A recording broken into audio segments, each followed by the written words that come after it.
Twitch, YouTube, wherever you get your live streams. We are here to ask and answer the question, is porn cheating? Porn being that stuff that some people watch on the internet, where they watch strangers have sex and masturbate to it. That's what it is. So do you think it is cheating to watch strangers have sex and masturbate to it, particularly if you're in a committed relationship? So if you want to come on, share your opinion, I'd be happy to have you. Go ahead and hit that request button, and then I'll bring you on. Maybe we can chat. If you don't think porn is cheating, that's fine. If you think porn is cheating, that's fine too. Whatever you want to share. Hey there, what's going on? Hey, how you doing? I'm doing good, thanks. Is porn cheating?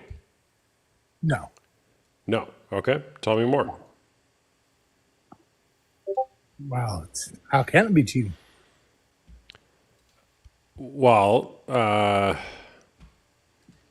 you in a relationship? Yeah. Okay. Are you married? Yeah.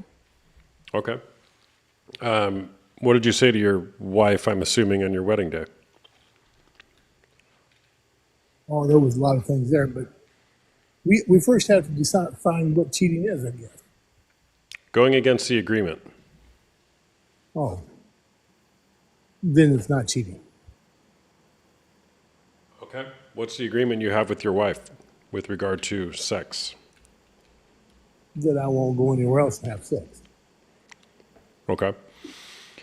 But it's agreed upon that masturbating while watching strangers have sex is permissible in your relationship? Well, I tried to get that put into the vows, but the preacher was, kind of sticking the mud about it. Why'd you use that preacher? That's a good question. Were you forced to? Well, kind of, yeah. You were forced to use a certain preacher? What's up, Danielle? Yeah, it was a family friend of hers. Okay, so you tried to put in something in the vows that said you could masturbate while watching strangers have sex, but the preacher wouldn't allow it? Yeah. Okay. Is your wife on the same page? Is she okay with masturbating while watching strangers have sex? Yeah, we watch porn together sometimes. Oh, okay. Got it. So would you say you have eyes only for your wife? Yeah. Oh. But you watch porn? Yeah. We watch a Is lot it- of other things too. We watch comedies and we watch dramas and, just another form of entertainment. Do you masturbate while you watch the comedies and dramas? It doesn't really get me excited like that. Oh, okay. So it's different. But I do other things when I watch action movies. Okay. So you do have an agreement or an expectation to only have eyes for your partner. How do you reconcile that with the porn? The porn hasn't asked me to reconcile it, so I haven't. Well, if you claim to only have eyes for your partner, but yet you masturbate while watching strangers have sex, it doesn't. One of those can't be true. Who says? The way that you answered the questions. If you only have eyes for your partner, But you're the one saying that, not me. well, I'm asking you the question. And so based Yeah. on your answers, that it doesn't reconcile. If you only have eyes for your partner, how is there room for other people? How do you figure it doesn't reconcile?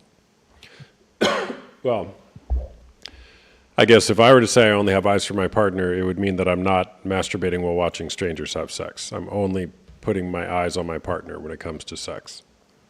I see. So you think I should agree with your terms? No, Okay. I'm just curious about what you think. Oh, I already stated. I don't think it's I don't I think it's got it. cheating. And I asked how that reconciles. It doesn't have to reconcile with anybody but me. Oh, okay. Got it. So even if, just for argument's sake, if there's two opposing statements, as long as you see them as not being a problem, it's not a problem? That is correct. Got it. Got it. Okay. All right. Well, thanks for Well, sharing. I can be me, and you can be you, and I don't have to agree with everything you do, I'm, and I I'm don't not have to have a asking. I'm not asking you to agree with me on anything. right, and I don't, and that's okay. I don't have a problem with that. But if I don't see the world the way you do, then are you having a problem with that? No, So then, what need do we have to reconcile anything? we don't. I asked, how do you, There you for go. in your from your point of view, how do you reconcile those two statements? One being, I have eyes for only my partner. The other being, I masturbate while watching strangers have sex. Well, I don't have no need to reconcile it. Okay. Okay. I Just do don't they reconcile it because do? I don't have a need to. Got it. Okay. So, do you see that they kind of contradict each other? I don't think they do. You don't think they do? Okay. All right. Well, thanks for sharing. Bye bye. All right. Welcome, people. We're just getting started. Like and share. Like and share. Hit that like button. Give me a follow if you don't follow me already. If you like my content. If you don't like my content, give me a follow anyways. You can come back and argue with the people in my comments sometime. Makes it more fun. If you want to share your story, maybe you've been betrayed by somebody who watches porn. Maybe you watch porn and you want to stop. Maybe you love watching porn by yourself or with your partner. I'm here for it. So if you want to share, go ahead and hit that request button. And maybe, just maybe, I'll bring you up. There's only a few people waiting right now. And we're just getting started. We're 483 likes, 567 likes. Let's get that up to 5,000 real quick. I know we can do it. Best live on TikTok. Let's go. Hey there, what's going on? Hey, how are you? Thank you so I'm much for this opportunity. doing good, thanks. You're welcome. Are you 18 or over? Yes. Okay, what's going on? Um, Basically, first of all, is porn cheating? Yes. And that's period. I clock on that. Either if you are in a relationship or married or seeing someone at the point that still count as cheating. Well, it won't be cheating if you're by yourself. Let's say you're single, right? And you're attracted to watching porn or masturbating yourself. That's completely normal. But if you are in a relationship with someone, we consider that as cheating. And I Wait, saw one of the hold on. You're making the assertion that if you're single, it's normal to masturbate while watching strangers have sex? well, obviously, because you're single, you're not committing to anyone by yourself.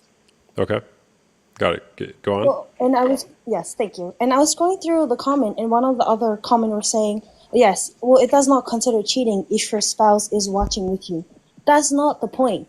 Either you're watching it with your spouse or not, that's still considered as cheating. Because if you really commit yourself to if you really commit yourself to one person that you really truly love, you wouldn't be putting yourself into that position. Not only you're dragging yourself down, but you're also dragging your spouse down, knowing very well it. Because let me say this one quick. I'm a Christian, and I say this from my perspective as a Christian person.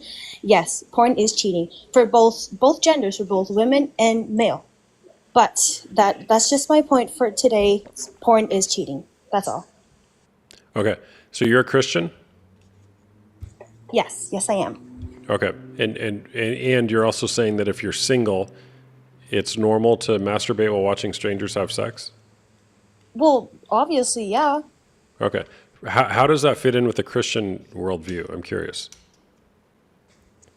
I'm sorry. Can you clarify my How does point? that fit in with the Christian worldview?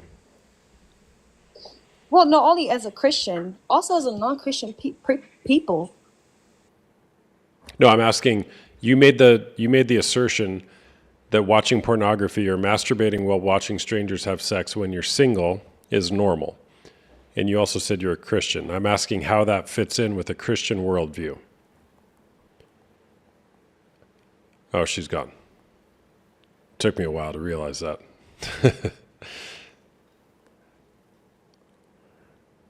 All right, who's next?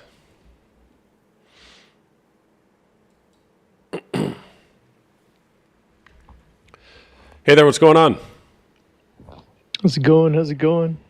Good. Are you 18 or over? Yes, sir. All right, what's going on? Is porn cheating? I think it depends on each person, right? Depends on your boundaries, like you said, worldview, all that stuff. But I don't think there's a single rule for what is cheating. It just depends on what your relationship boundaries are, what you discuss with your partner, all that stuff. Okay. Do you watch porn? From time to time, it depends. So at the moment, it's been 4 years where I asked my partner, right? It's like, are you okay with this, right? She was like, oh my God, I've never had somebody ask me if I'm okay with that. What? I was like, yeah, are you okay? She's like, no. I'm like, okay, done. And then that's it. And you stopped? Right? Yes. Good for you. How old are you? 31. 31. And when did you start watching porn?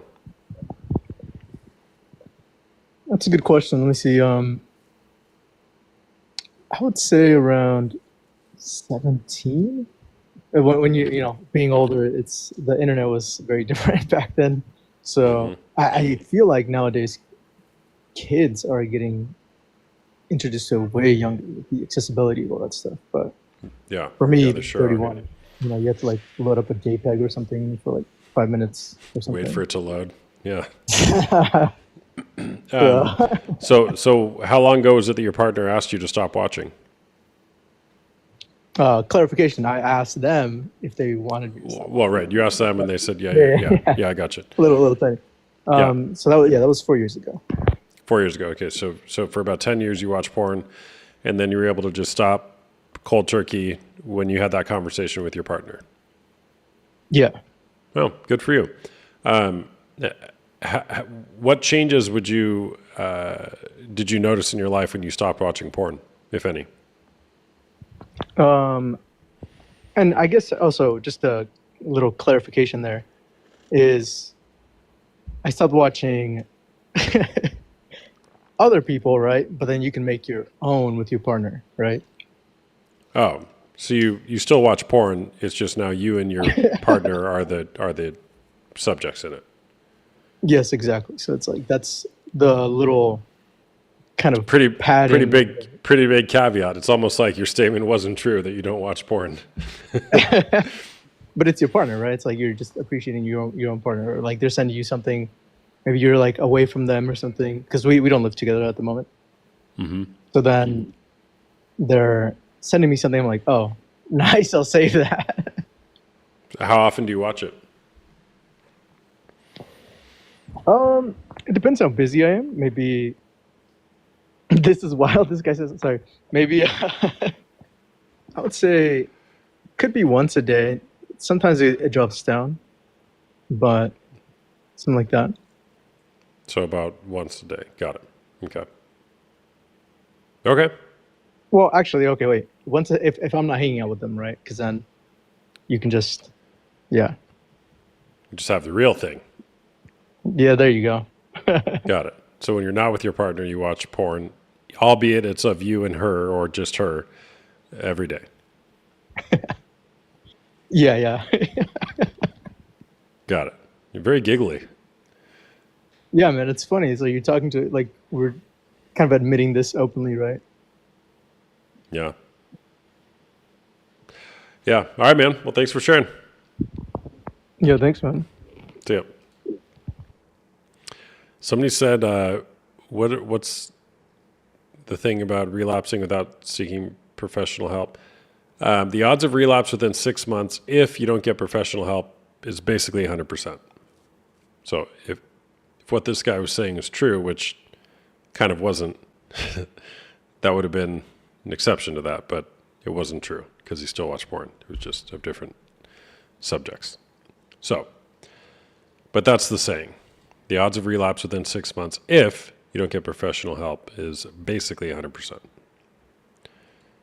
All right, who's next? Did I get professional help? So much professional help. Hey there, what's going on? Hey, so my experience with this is extremely, it's not extremely like unique or anything. I feel like so many women have been in this situation. My husband, for 11 years this year, has been, watching porn, and I never thought anything of it until this last year and a half of my life, when we were looking to take our kids on a cruise or do these things, and then all of a sudden I'm like, wait a minute, why are our bank accounts not aligning up? And I'm like, what the hell? So I look a little deeper into personal Venmo accounts. And I see that for, I don't know, about a year and a half under my nose, my husband was sending thousands of dollars to women on the internet. It's not porn. It is porn. That's That's porn. his debate. So that's in my opinion, kind of like prostitution. Like you're It paying is. her It is. money to see other women naked on the internet. They're getting your money and getting you to the place that you're planning to go. And the fact that I've been with this man we're on 12 years this year. When I found it, it was 11 years. And I'm having a really hard time kind of divulging this in general, because there are people on there that I didn't realize. OnlyFans changed the course of history when it came to porn, because what's sending your friend $20 on Venmo? Well, it's a picture of their boobs. And that sucks. Because now it's not just OnlyFans. I can see if my husband's subscribed to OnlyFans. I can't see really anything else. All I could see is, where the fuck is our money going? And then all of a sudden, I get to finally find out that he has sent about, in 6 months, mind you, 6 months' time. So this was May to November. 6 months.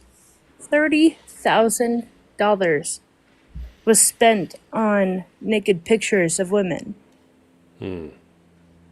So, do I think that pornography is cheating? I think that the actual, the epitome of OnlyFans should be fucking not okay. If you're single, I don't know. I'm not a religious person, but I do know that, holy crap. Oh, wow. And look at the comments. Don't That's look at the comments. crazy. What's his name? I need him for my models. Yeah, go fucking suck a dick, dude. Maybe you'll get some money on that side All of right, things. careful Dick. what you say. Sorry. I'm sorry. All right, so I'm sorry. Wow, that's a lot. When did you discover this? I discovered this June of 2024. My husband was also in rehab, by the way, in May and April that year, because he's also an alcoholic. I'm not going to read the comments because it's going to make me freak out Yeah, and cry. don't read the comments. So you found this out So 6 months or so ago, a little more than that. almost a year ago. And the reason that this triggers me so bad is because of his continuance in it. So recently, like in the last like month, I found what the hell is this bank transaction that I can't approve. And so it's just like Does he time still and have time access to the again. finances? Yeah. Why? Because I'm a fool. Don't say that. Because I think better. Has he come clean of this? Yeah.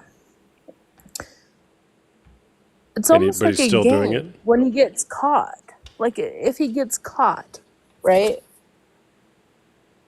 Like if he gets caught, he is willing to own up to it. And then I'm like, well, where is the money, honey? You know? Like you can't just like pay people. One of these people was one of my friends. And that hurts. She wasn't a good friend. But I took her out for birthday dinner the other, like, not too recently. I took her out and I spoiled her. It was dinner and drinks, and I bought her a gift. And then next thing you know, I looked at my husband's bank account and I was like, what was this transaction? And it was about $1,000 to her alone. Do you have kids with him? I do. I Okay. have 2 kids. Has he gotten help for this? He went to rehab for his alcoholism, and if I'm being completely frank, it didn't work. Now I'm just kind of doing my best, you know? This Have really you hurt. have you gotten help for this? Yeah. I have a therapist, and I'm working every day to figure out a better place for me and my kids. What have you come up with? What's a better situation for you? I live in one of the most expensive freaking towns in the country, so far I'm saving money. That's all. Money that he doesn't know about. Kind of like the money that I didn't know he spent. How old are your kids? 9 and 12. That's so tough, Lacey.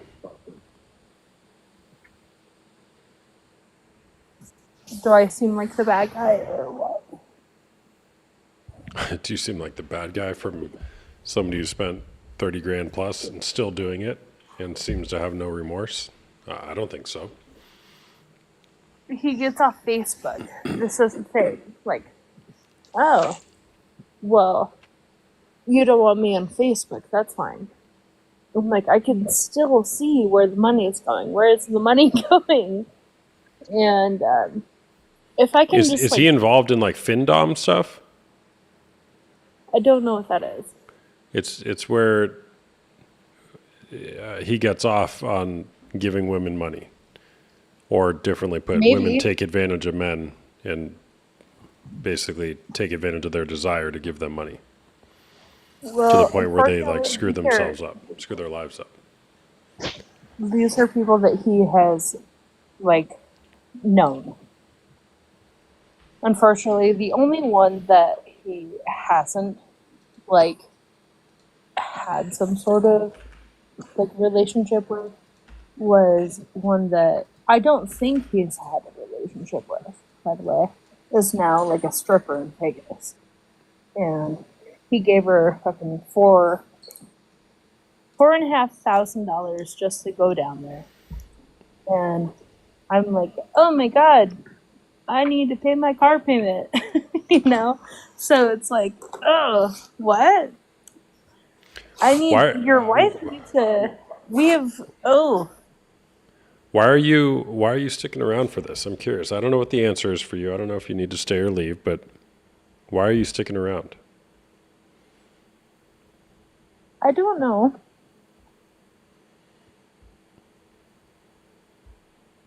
I don't know.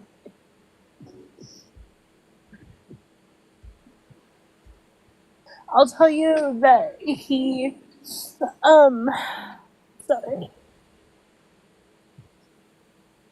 Glanced at the comments for a second, made me cry. He went out of town for like the last like 5 days. And my kid told me that it was like my daughter asked me, and she's the 12-year-old, she goes, when does dad come back? And I said, tomorrow, and she goes, damn, it's been really fun. Just us. Hmm. And that sticks me right in the gut. I can't afford to be friends. Quite frankly, I'm like so behind on my power bill, and I'm so like stressed right now. Sorry, this took a really weird turn, It's okay. but this is like the effects of like, man, it really sucks when people they don't think something is like they think that this one thing is so harmless, but in reality, like certain people can turn it into like a life altering thing, and it really hurts the people that are in there. Who else do you have in your life who knows what you're going through? Um,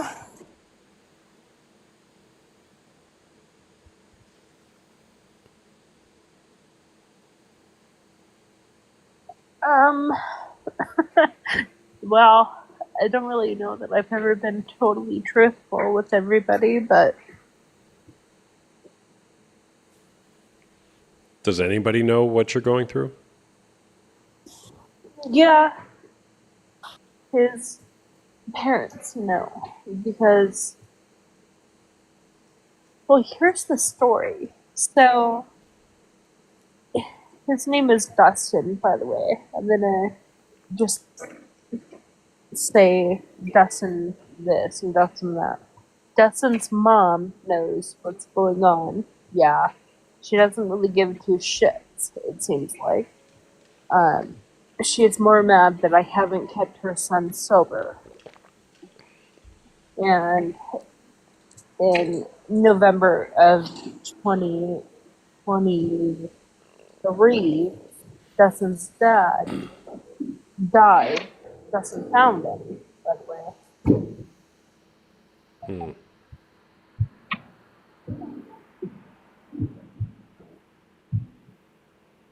Horrific thing. I can't hear you. Sorry, you're cutting out. Sorry, I was holding my phone comfortably. So like, when Dustin's dad died, he found him, and he called me, and it was like CPR, and when like you just keep doing chest compressions. I'm in the medical field, but I'm like, we have to call 911 like immediately. Well, eventually his dad passed away that night. And that's when everything changed for him. It seems like that's when he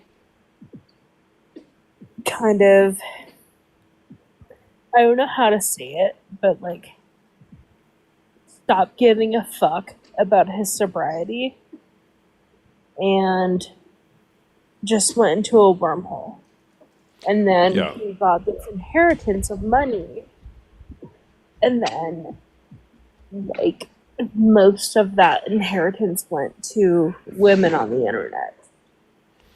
Yeah, so he's experienced some trauma, some pain in his life that presumably he's running from with these behaviors. But what's best for you? Great question.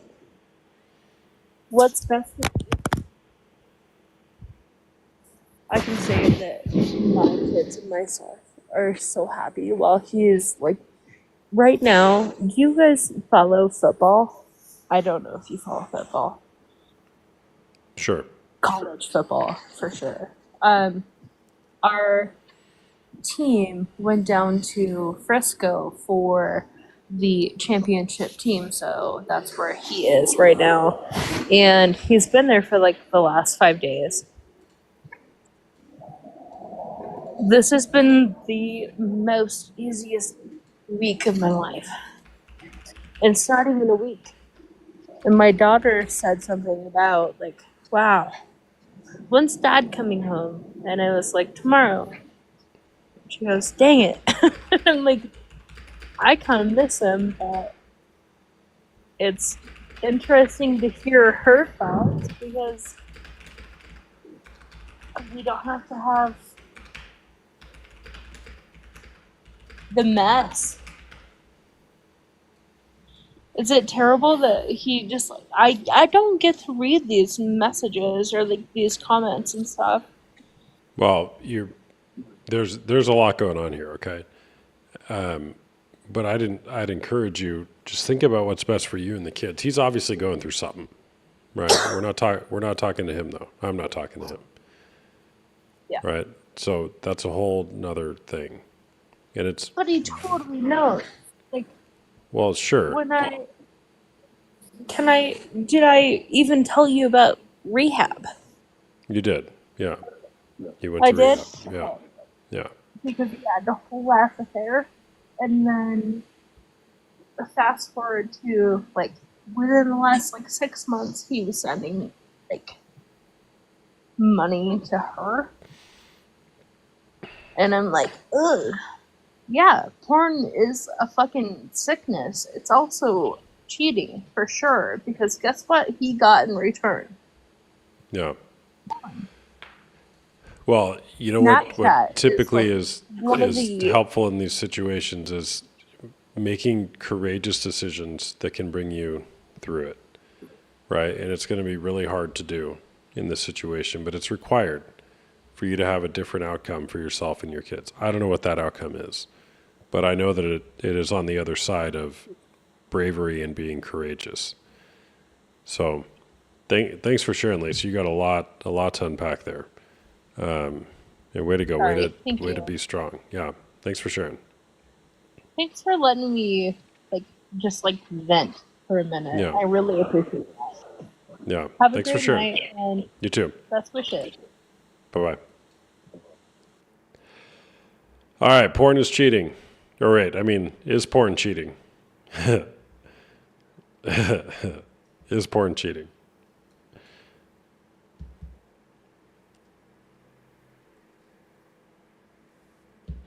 Hey there, what's going on? I didn't realize I would be up here this quickly. Thank you. Oh, yeah.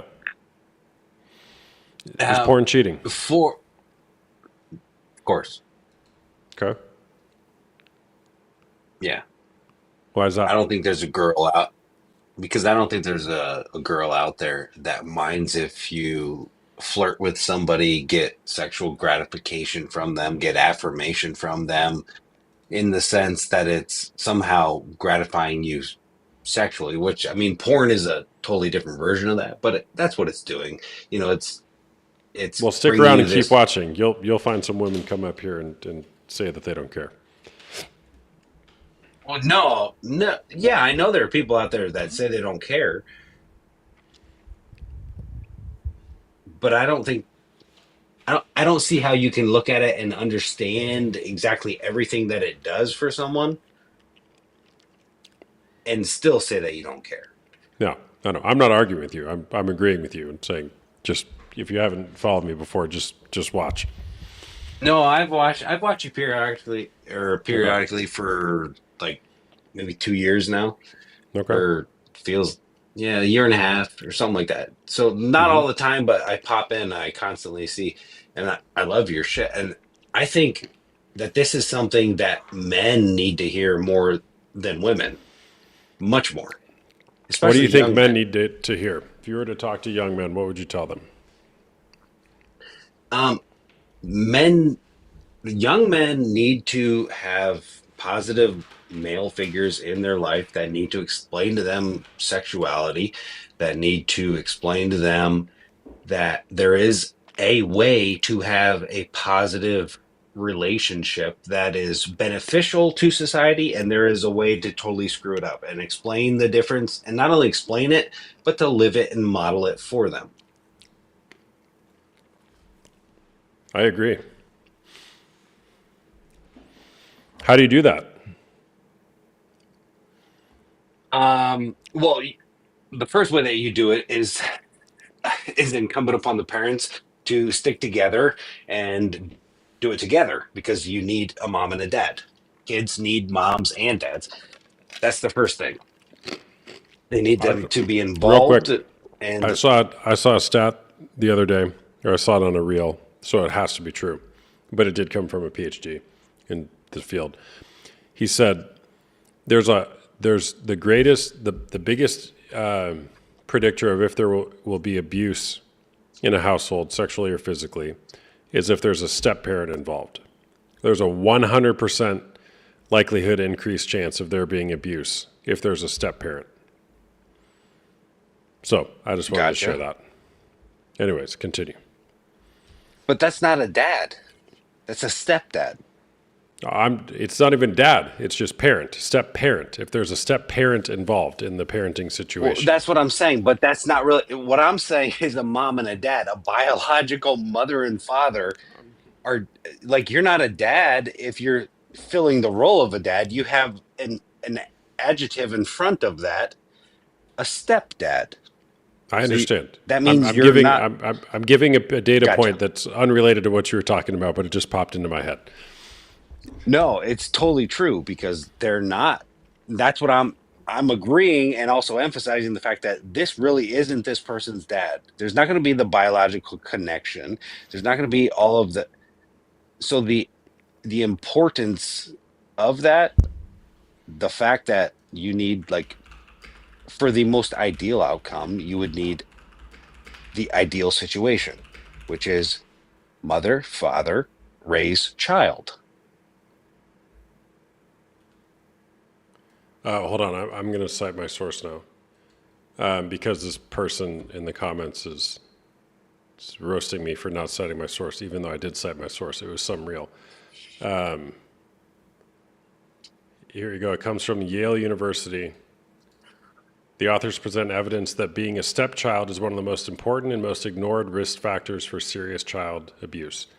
The authors found that an American child living with one genetic parent and one step parent is 100 times more likely to suffer child abuse than a child living with two genetic parents.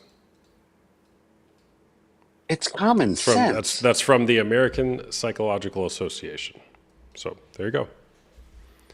And it's, well, maybe it's not common sense. Yeah. How old are you, man? Getting close to 40, nearly 40. Me too, man. Just a few days away.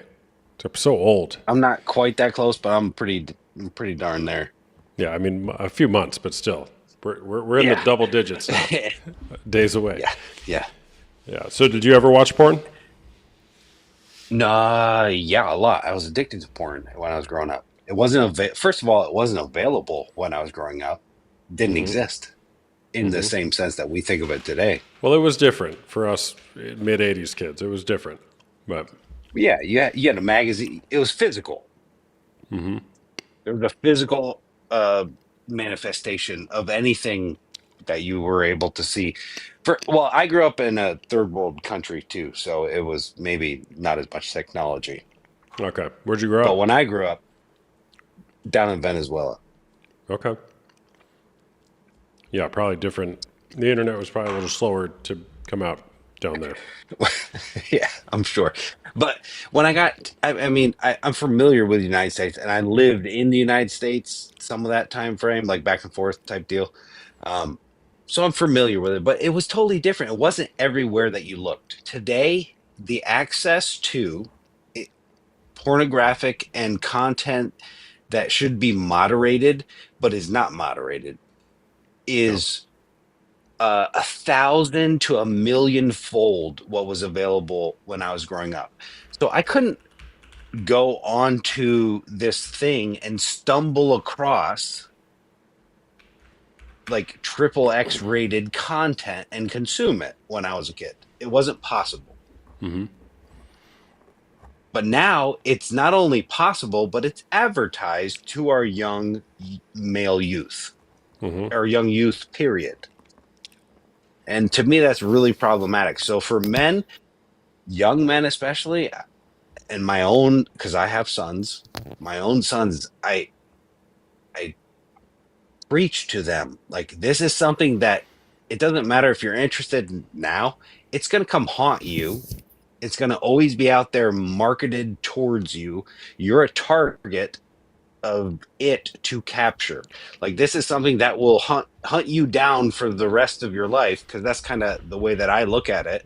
It's like this is something out there that's seeking you. There's people that are selling it to you, marketing it to you. You're biologically wired to be drawn towards it.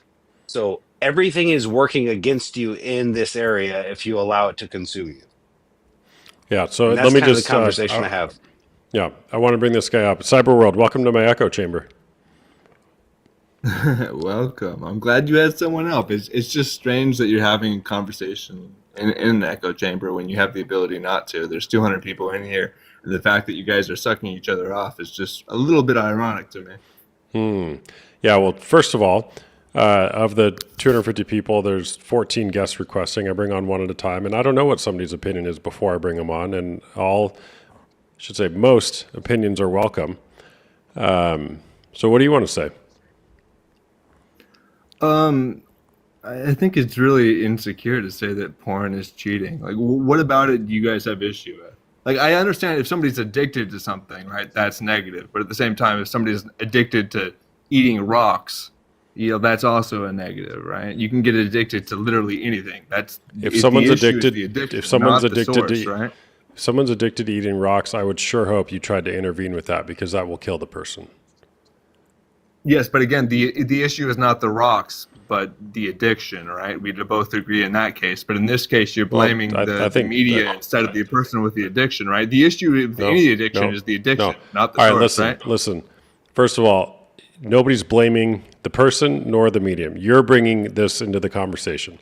So if you're not going to speak on what's been said here, I'll kick you off. But if you can actually talk about what's been said, we can I continue to literally have a just conversation. joined. I have no idea what anything's being said. Then why did you just make an If you want to assertion that expand on something that, was said sure, that but wasn't if you want said? to, if you want to continue in the echo chamber, that's fine. But if you want to have an adult conversation with someone that disagrees with you, we can go there. Are you capable of having an adult conversation with someone who disagrees with you?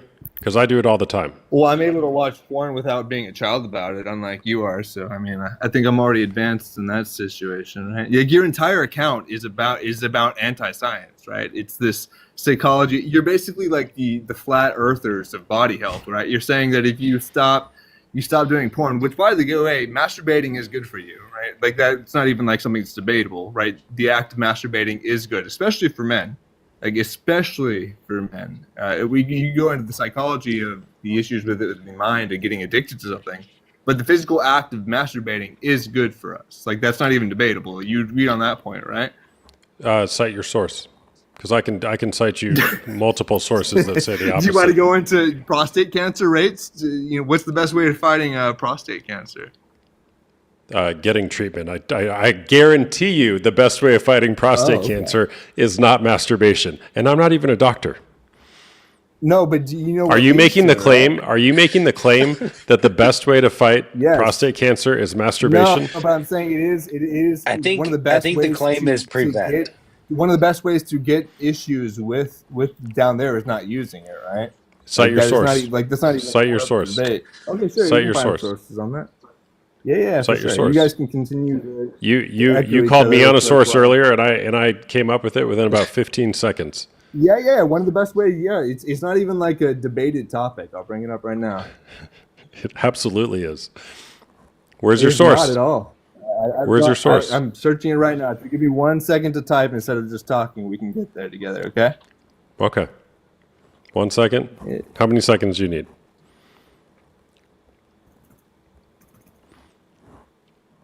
More than one. More than one, because he doesn't Yes, have it it on. does take a second to find the scholar.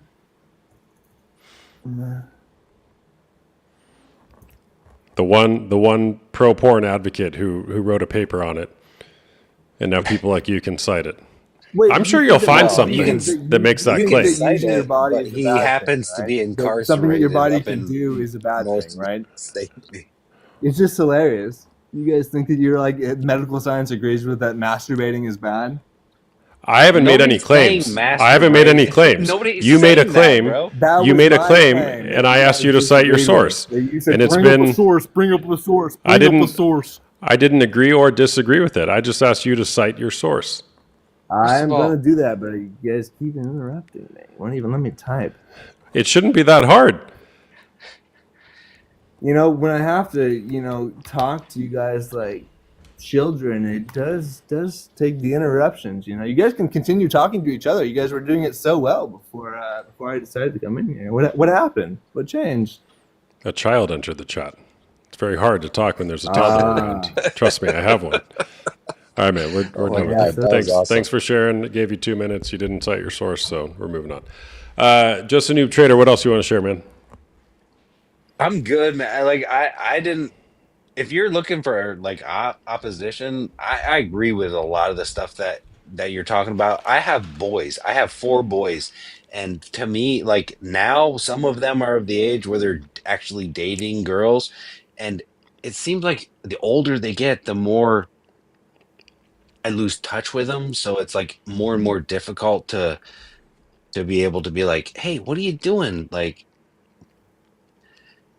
Like I know you've been modeled this thing, but maybe you need to hear it be said. Like you're a teenage boy, but also when you, and this is maybe just the way that I look at my kids and how I want them to go out in the world. Like when you decide to start to attach yourself to a young woman and change from being a dependent to an independent, that means there's certain things you got to do in that process Yeah, totally. to Got to grow up a little develop as bit. yeah. Or as some might And say, I- flee youthful habits. Yeah, so like for me, that's where I'm struggling is like, oh, like they know that, but then doing it is a different thing. And how do I best encourage them in that process? Yeah, yeah. Well, those are good questions And- to ask. At the same time, like they've all struggled with the other shit too. So it all plays in together. For 'Cause, sure. like we've had a lot of conversations about the porn shit, but the porn shit just leads down the road to the sex shit. Like it's all connected. It's like the porn bone is connected to the hip bone, and the hip bone's connected to the sex bone. So it's the same conversation. It's just in the context is shifting around it. Yeah. All right, man. Well, thanks for sharing. Appreciate it. Good look. All right, take care. All right, who's next? Who is next?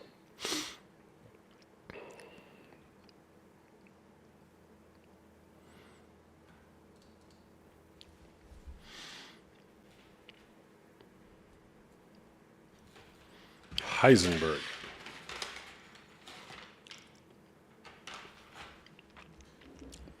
No Heisenberg.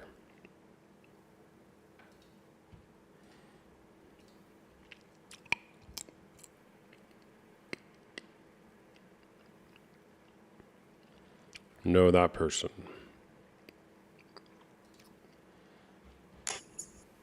Joe, hello.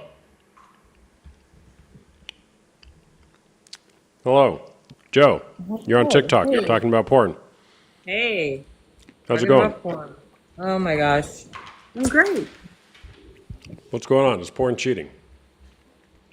Oh my god, yes, absolutely. Yes, Okay. absolutely. Yeah, it's absolutely cheating, and I've dealt with that so many times in my life. It's it's horrible. It's absolutely horrible. What are And you? not Are you only married? porn. Yeah, I am married. Are you still dealing with it? Yes. Why? Yeah. Why are you putting up with that? It's not well. It's not just porn. It's internet cyber sex. So is that the same thing? Because Joe, internet Joe, have you been drinking tonight? little like a drink. Okay.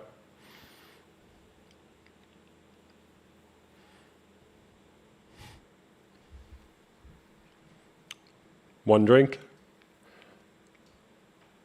I think I had two. Okay. All right. Well, thanks for chatting.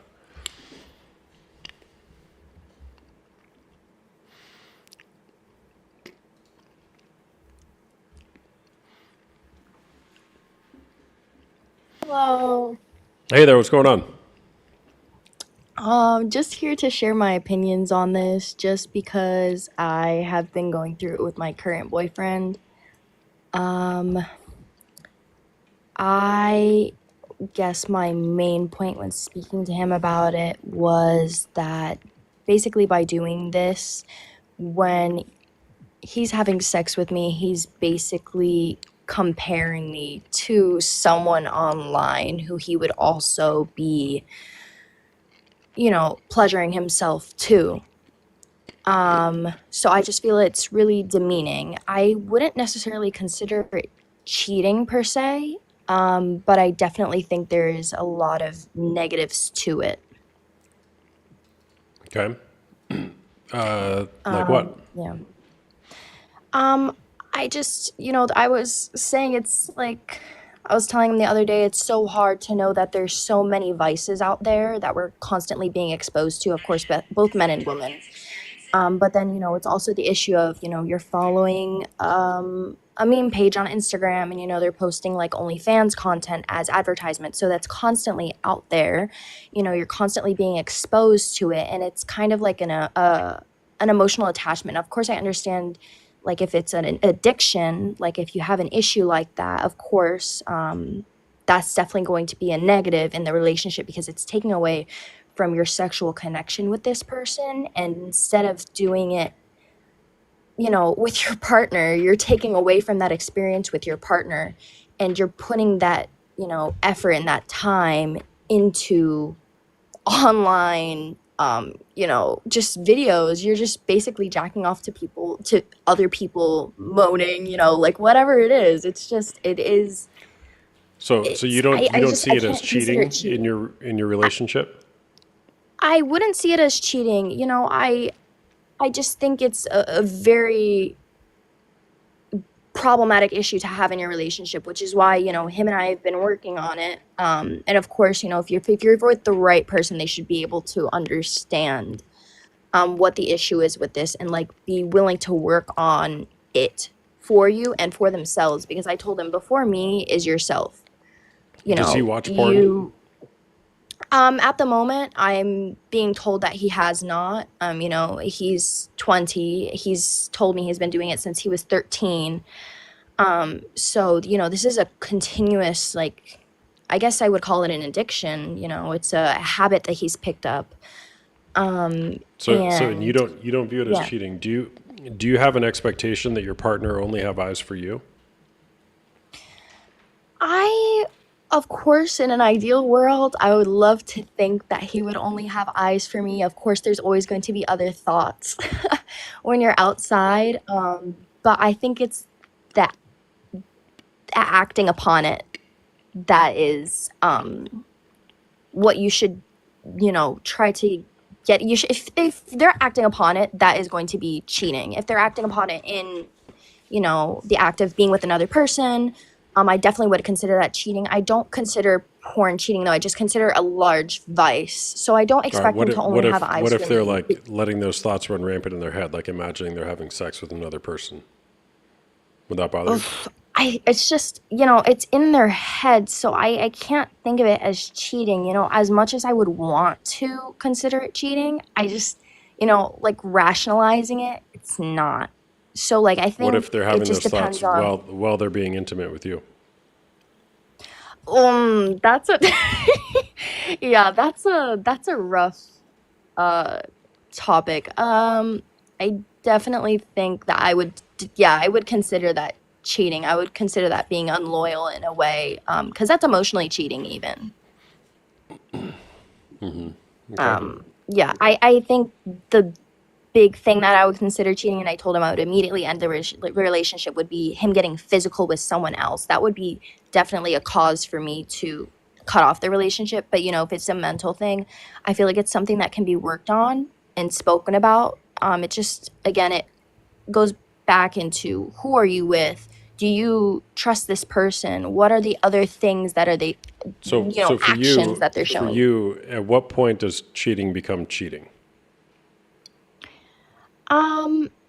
The thought, I think you kind of like hit it like the nail on the head right there with the thinking about other people being intimate with you. And, that leads into, hey, maybe let me go try this in real life. Maybe that will be more pleasurable. Because, it also makes, Well, the earlier women or, I heard you say it's physical. So is it Yeah. physical or is it somewhere before it becomes physical? I think it's somewhere before it becomes physical. Like you said, when they're thinking about it while doing it with you. I just don't see porn as cheating necessarily. I understand that both men and women have their needs, and maybe they need to, release sometimes. Well, do you think But that's interesting? Do you think it's a need to masturbate while watching strangers have sex? I don't think it is. I don't think it is because it's like I said, it's out there with OnlyFans content, and like I don't feel the need. Hey, let me pop on Pornhub or whatever. And he was like telling me like, oh yeah, I was on Pornhub, and then I saw Brazzers or like Chatterbait, and he's like, oh, let me check that out too. When it gets to like Chatterbait and stuff, like you're actually interacting with the people who are, performing for you. That's that's where I like told him that. I was like, that's where it becomes disgusting. You're like attaching like a real like interaction, like a real face to it. Whether that interaction is whether you're commenting on Chatterbait or you're telling someone to do something or you're having sex with me. Like when this becomes a real life issue, like that other people become aware of, and it's just not in the privacy of your room. That's when it becomes an issue. That is when it becomes a large issue, and that's why it's so important to have like open communication in a relationship. And to be able to communicate with them, like, how are you doing? Like, I ask him, I'm like, hey, like, how are you doing? Is there anything I can do for you? Like, please be honest with me so that we can work on it with each other. Got it. All right. Yeah. Well, thanks for sharing. Yeah, for sure. All right. Bye-bye. Bye. Like and share, people. 18,000 likes. Let's go. Let's go. Give me a follow if you don't follow me already. Follow button up there. If you like my content, do it. Do it now. If you don't like my content, follow me anyways. Maybe you can come back and argue with the people in my comments sometime. By the way, I'm a coach. I do one-on-one coaching as well as group coaching, both for men who are dealing with unwanted sexual behavior such as pornography or sex addiction, as well as women who are experiencing betrayal trauma. If you're interested in my coaching groups or my one-on-one coaching, you can go to the link in my bio and schedule a 30-minute discovery call with me, or you can just join my group. Hey there, what's going on? I'm good. How are you? I'm doing good. It's porn cheating.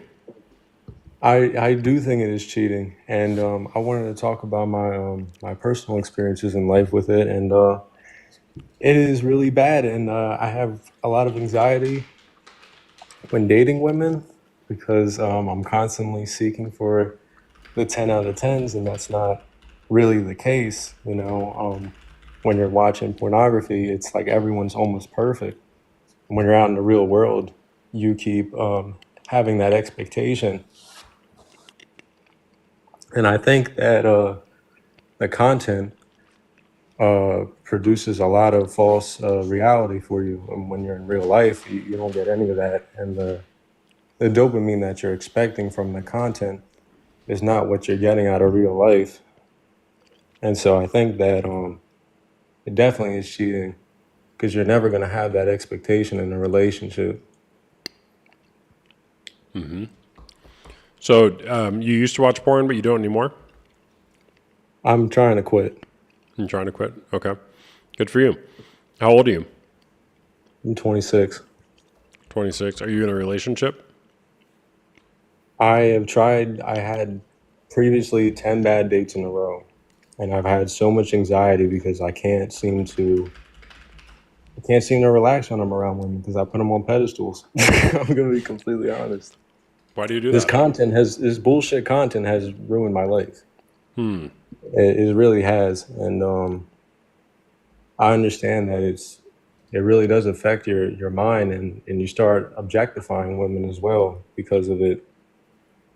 And I feel so awkward talking about all this, and I've been trying to speak about this in your lives, but I could never join. Now I'm talking about this. It just feels so awkward.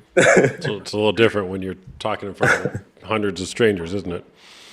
And I want other men to know that it really is bad for your health, your mental health, your clarity. I've had a lot of brain fog from it as well. And I'm sure you've heard of Dr. Trish Lee's channel. Yeah, she's She great. talks about, yeah, she really does work wonders, and she talks about all the side effects of watching it and how it affects your mind, your frontal lobe, the cerebral cortex in the brain, how it affects your learning. And I'm in college right now, and I realize that I am in a really bad place right now, and I really need to quit this so I can get my mental clarity back, and so that way I can focus and concentrate. Good for you, man. What are you studying? Music. Music? Cool. Yeah. Cool. What was the catalyst that got you to the point of wanting to make a change in your life? I realized of how low quality of a person it made me. Just from not being able to interact with people, getting in my head all the time, having social anxiety, and just anxiety in general in life, and not really putting myself out there, feeling like I'm just lost behind the closed doors. And that's not what life is about. Life is so much more than just watching the screen of pixels and really just frying your reward circuitry in your brain. It's so much more than that. And I wish more men would understand this, that it gets worse. The longer you are addicted to it, the worse it gets. It really does. And you have to quit as soon as possible. And unfortunately, when I was a kid, I was exposed to it at a really young age. I'm actually really afraid to say when I was exposed to it exactly.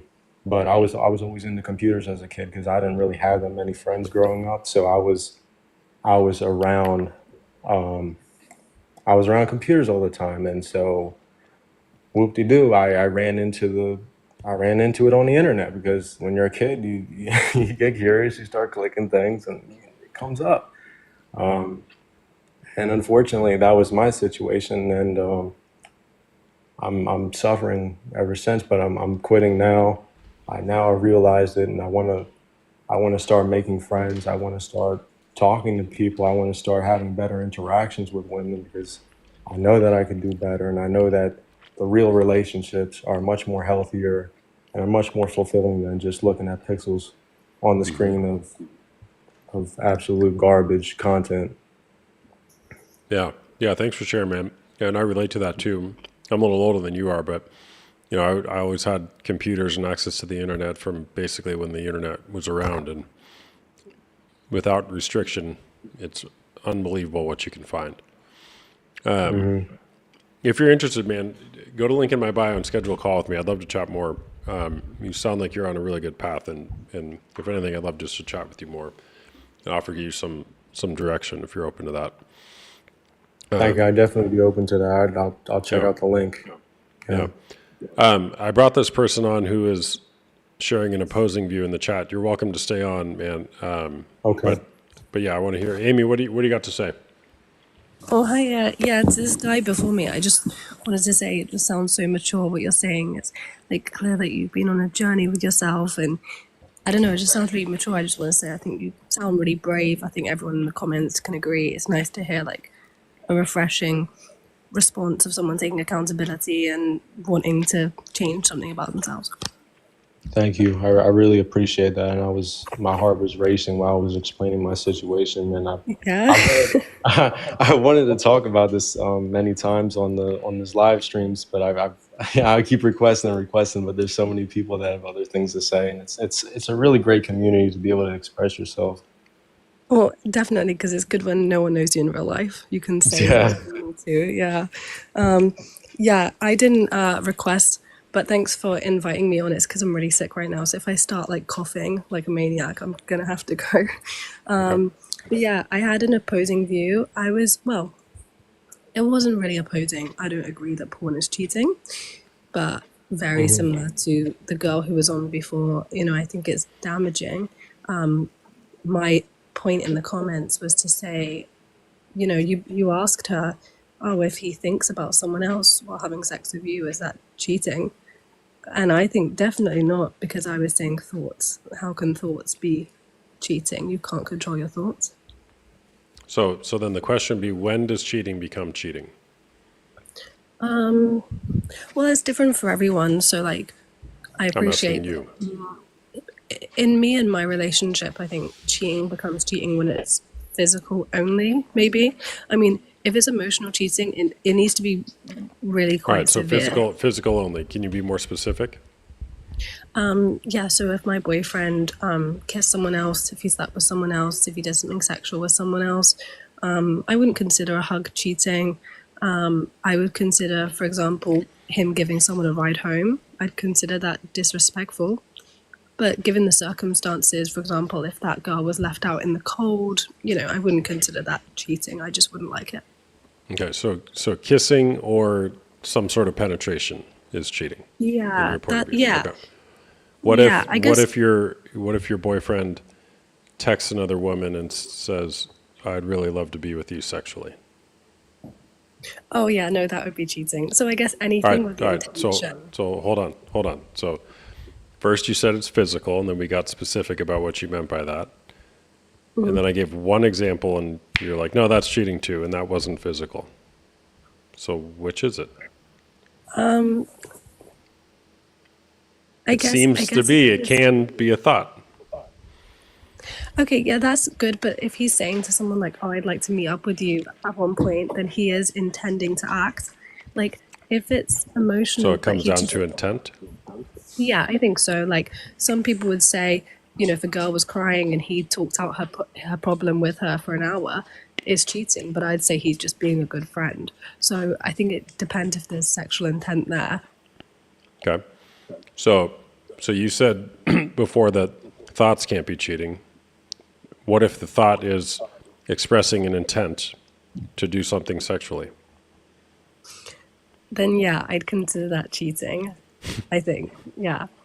Well, that wasn't that hard, was it? No. Yeah, I think if he was, well, I don't know, because people think things communicate intent when they might not. Some girls will say, if my boyfriend likes a girl's Instagram picture, it's because he wants to sleep with her. Well, he might just like the Instagram picture. For me, if I like people's Yeah. Instagram pictures, it doesn't mean I want to sleep with them. So people can interpret intent differently as well. Well, context matters for sure, right? Yeah.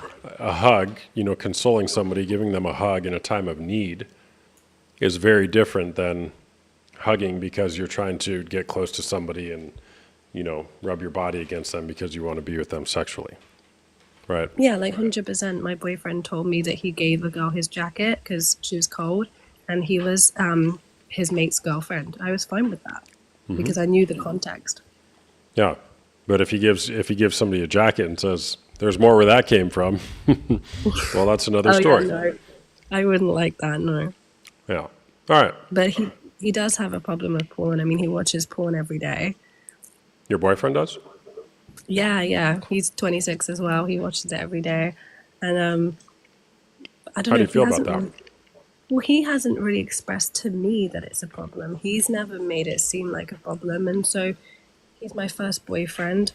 I don't know much. I've never had any male friends. Obviously, this is the first time I've heard about a guy watching porn. I didn't really realize it was something I shouldn't be okay with until I start seeing these porn coaches on the internet, and I realize it's not a good thing. Okay. So he watches it every day, and you're just now considering that maybe it's a problem. Yeah, now, because of Yeah. the internet, really, because I'm seeing people like you, and I'm thinking, oh, maybe I shouldn't like this, and people call it cheating. I didn't realize that. Yeah. Well, here's the question is, do you like the fact that your boyfriend is lusting over and objectifying women on the internet? No, because no, of course not. And I don't know what they look like, and I don't know if he's got a certain like fetish or a certain type of woman that he likes to look at. But I also, I'm not inclined to know. I'm not curious to find out because I think that would just make me overthink it. Well, sure. I mean, you could say, well, it doesn't matter what they look like, right? But, I mean, how you do one thing is how you do everything. If he's objectifying women in private while masturbating to it, he's going to be objectifying women in public. Yeah, I do fear that he doesn't seem that sort of person, but then of course he could become that sort of person if he gets so used to content Well, like this. and if he's doing it every day, he's 26, I mean, it very likely will turn into something else, right? Because that's Yeah. what porn does. Like, what's your name again, man? I'm Peter. Peter? Yeah, yeah. Yeah, like what Peter said, is it trains your brain to think a certain way, to degrade women, to see women as only sexual objects. And no matter how much you try not to, if that's what you're doing every day, like you said, in his private life, that will spill over into his real life when he's out in public. It may be subtle. I've addressed it to him once because I think he's quite misogynistic, and I never thought it came from porn. But then I said, well, you watch porn every morning. How do you think that makes you see Well, women? he starts his day by adding a little dose of misogyny. Yeah, he does do it every morning. And thankfully he doesn't do it like around me, or he'll never do it if he wakes up at my house. He does do it around you. Oh, he doesn't. He doesn't do it when we sleep over and wake up the next Oh, morning. I'm sorry, the porn. No, I mean like acting misogynistic. I would say he Oh, does yeah. that all the time. Yeah. Oh, yeah, no, Yeah. he does. Yeah. Yeah, well, run that one out 15, 20 years. See where that'll go. Probably. It is worrying, but he would never think it's cheating, and I think it's just so normalized now. I think that's the problem. I mean, when porn was first introduced, or in the 90s, it might be outrageous that a guy would do this when he's got a girlfriend. I don't know how it used to be viewed, but now it's so easily accessible. There isn't even an age limit when you go on to view it, and it's free. So I think it's just so normalized that no one thinks it's cheating because everyone can do it. Yeah, totally. Well, you've established that you do think it's cheating, right? I mean, it's really hard for me to agree completely because these women that he's lusting over are completely unobtainable. It's different if there was a server at a restaurant and I said he was attractive. Well, that server is technically obtainable because he's right in front of me. But if I said that Tom Cruise is attractive, that's not really a big deal because everyone knows I'm never going to meet Tom Cruise. So he's not actually, he's not in the room with these people. What if he was, though? What do you think he would do? I don't know, probably join in. All right, well, there's your litmus test, right? Is he the type of man who, if somebody who completely fits his arousal template, walks in the room naked, is he the type of man that's going to say, hey, let me get you a jacket because you look cold? Or is he the type of man who's going to say, hey, let me turn off my phone real quick so my girlfriend doesn't catch me? I don't know. I mean, you know what some men would say, and I'm only just saying this to like the what's it called, play devil's advocate, is they'd say, oh, like, well, I can release all my feelings in this outlet so that I don't have to enact them in real life.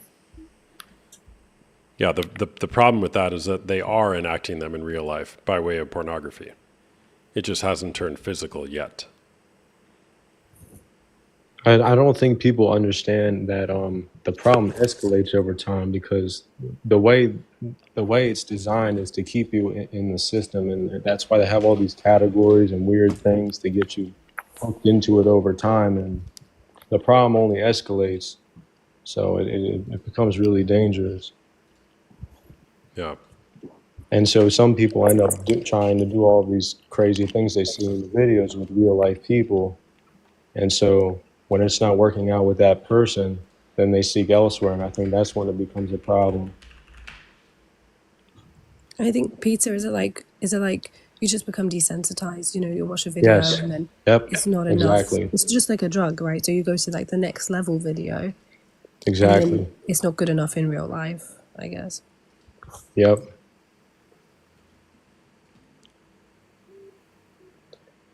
Sexual Sound perfect? choking is now so common that many young people don't think it even requires consent. Wow. That's That's crazy. one of the classic examples of they don't get these ideas because they just thought of them. They get it because they're viewing it in porn. 88% of porn scenes depict acts of physical aggression or violence. So you wonder why he does certain things in the bedroom? Not you, Amy, but just generally speaking. And thinking Yeah. and thinking it's normal. It's because he sees it in porn and he's conditioned to think, oh, this is how to have sex. This is normal sex. But when we've gotten to this point, and this article is 2 years old, that sexual choking is now so common that many young people don't even think it requires consent, I would agree with this article that that's a problem. Yeah, consent is a big thing, but also not just what you do like in sex, but I think it's just built up the desire to film it. Like I've had someone film me without asking. So I think the more you watch it and consume it online or save it to your account or favorite it, the more like you are just going to pull out a camera in the middle of doing it with someone without asking because you're so used to being able to replay footage and have like a you know, a video memory of what happened. Yeah, totally. Totally. I mean, that's a great example as well. It's like they're just so conditioned to think, oh, yeah, I can just video you. It's no problem. This is what you do. This is sex. Well, no, that's not normal. And that should for sure require consent if you're going to Yeah. do that. Yeah. All right. Well, thanks for sharing, guys. Amy, Peter, nice chatting with you guys. Peter, go. Well, thank you. Yeah, if you want to schedule a call, go to the link in my bio, man. I'd love to chat. All right, thank you. Thank you so much. I don't know how to take myself off, so you're I gonna got have you. to. I'll kick you off. No worries. I got you. I got to go to the bathroom. I'll be right back. Hold on.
All right. You know what the worst is? Is when you put your recycling bin out and then it gets windy and all your recycling is all across the neighborhood. That's the worst. And I think it might have happened to me. But life goes on. All right, I'm going to take a couple more. I'm going to get off early tonight. And by get off early, I mean I think I'm going to play Fortnite. Nah. Anybody play Fortnite? It's so fun.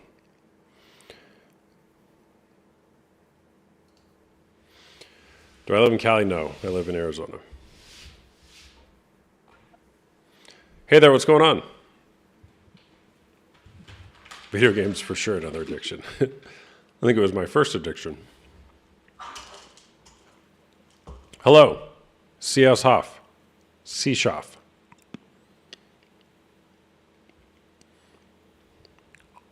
Love video games. Let's go.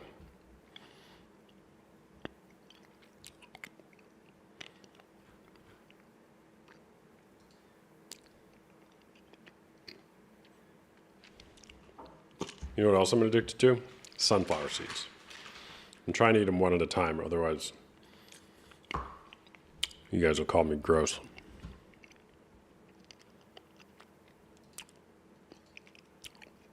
Luke, this guy requests a lot. Hey, what's up, man? How's it going? You're back. I am. What's up? I try to catch your videos every time I can, dude. All right.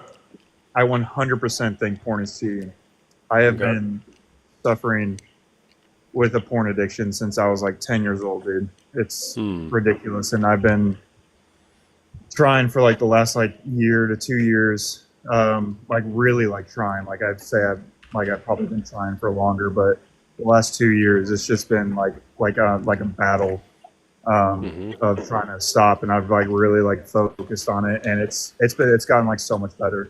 It's very rare that I have like a relapse, but I've really been focusing on not doing it. My fiance has been super supportive, and I was super open with her from the beginning that I've been having this issue, and she's just been super supportive of me and trying to help me quit. And I know you don't bring religion into it, but religion is a huge part of it for me too, is because I'm very religious. So I see it as ammunition to help me quit. But I think a lot of people just don't realize the effect it has on your brain, and it rewires your brain to objectify people and to see them as objects and not people anymore. And you just want to use them, and it rewires your brain quite literally in addiction. Yeah. So what have you done to work on it? I've like for me, it's been diving into the Bible. I open my Bible every day and I read it. And have you read Unwanted yet? I'm sure I told you about that last time you were on. The what?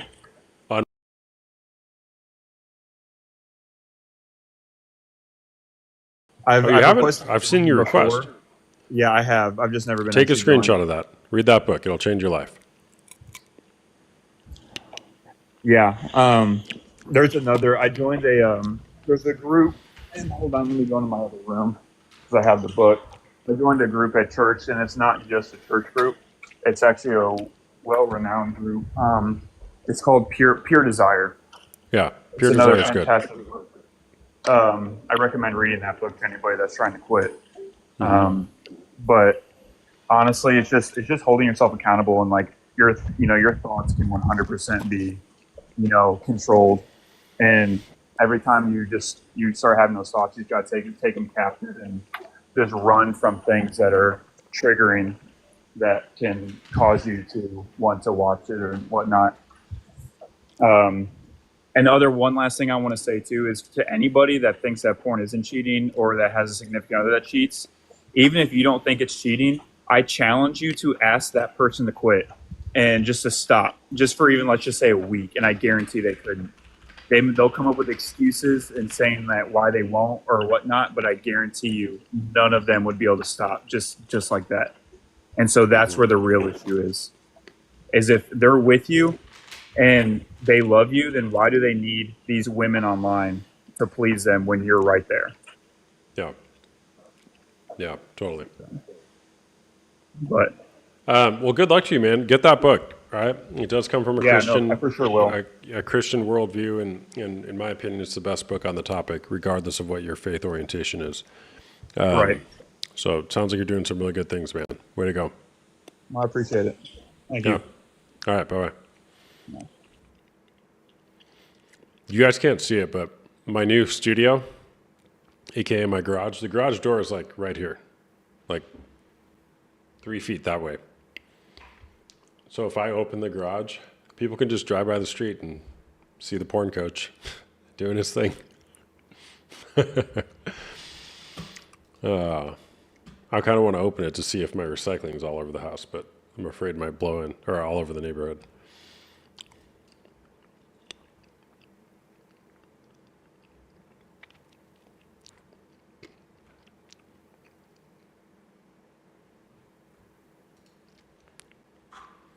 How often do I go live?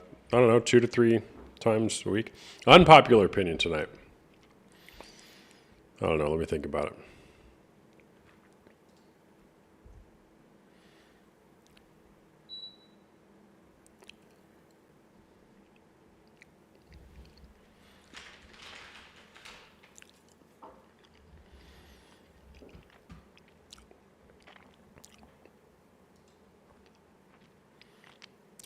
Grace, no grace.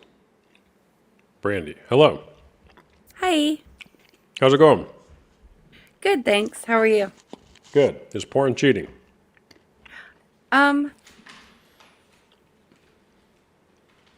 It's a very sour subject because obviously it's nature. Everybody likes to see like something.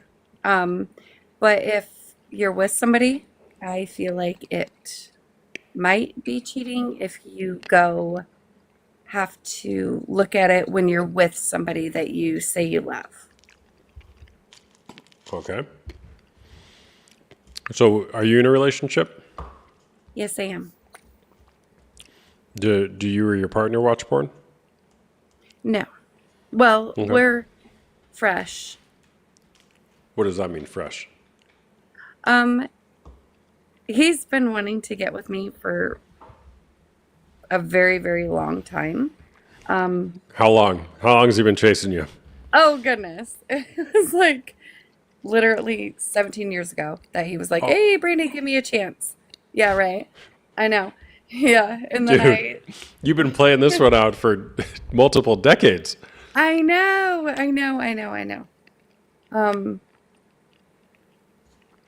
And it's crazy that literally like 3 months ago, I finally answered him. And we are really great. And would I be hurt to know that he would be watching porn now? Yes, I would be. Oh, hold on. Kumori, you're officially going to be on the podcast. Nice. When? Do you have a date for it? All right. So first of all, I just want to say, if this relationship works out, this is advice for you. I rarely give advice, but this is advice. If this relationship works out, you should always listen to him, and he's always right. Because for 17 years, he was trying to tell you something, and you were running from it. Yes. And finally, you acquiesced, My and it worked out. goodness. So you should just always listen to him. I joke, but But see, seriously. that's the scary thing too, though. That's the scary thing too, is because back then I was in a relationship with I have 3 kids.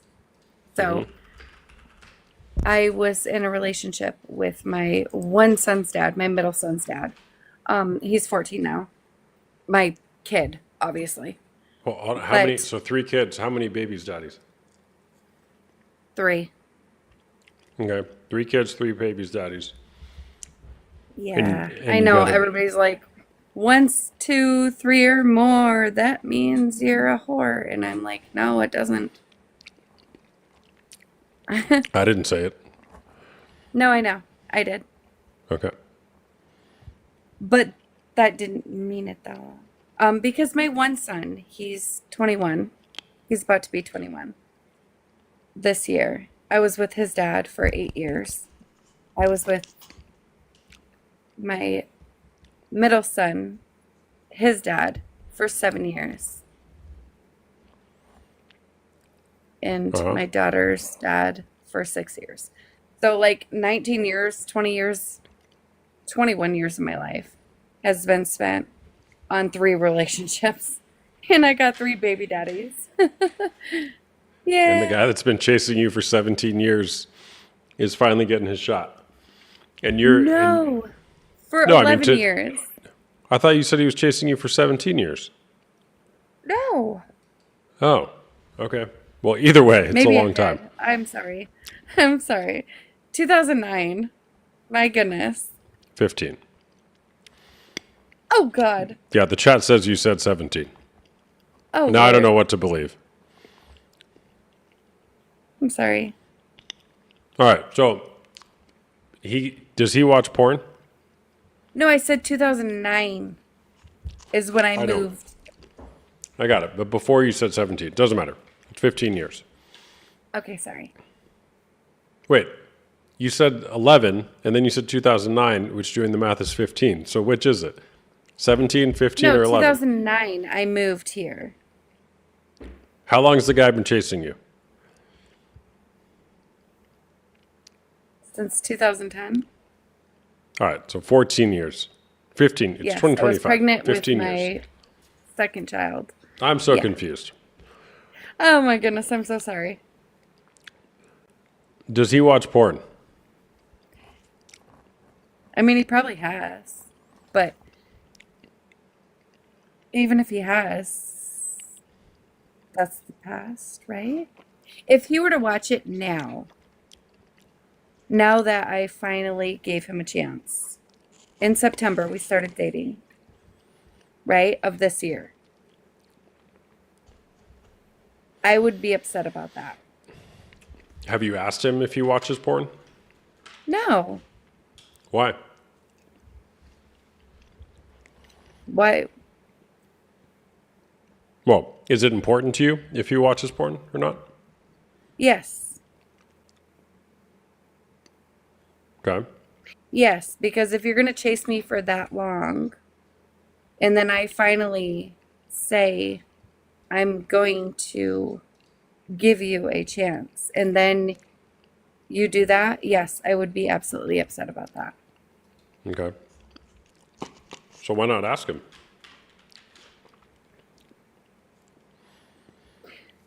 Isn't that like saying you don't trust me, or boundaries, or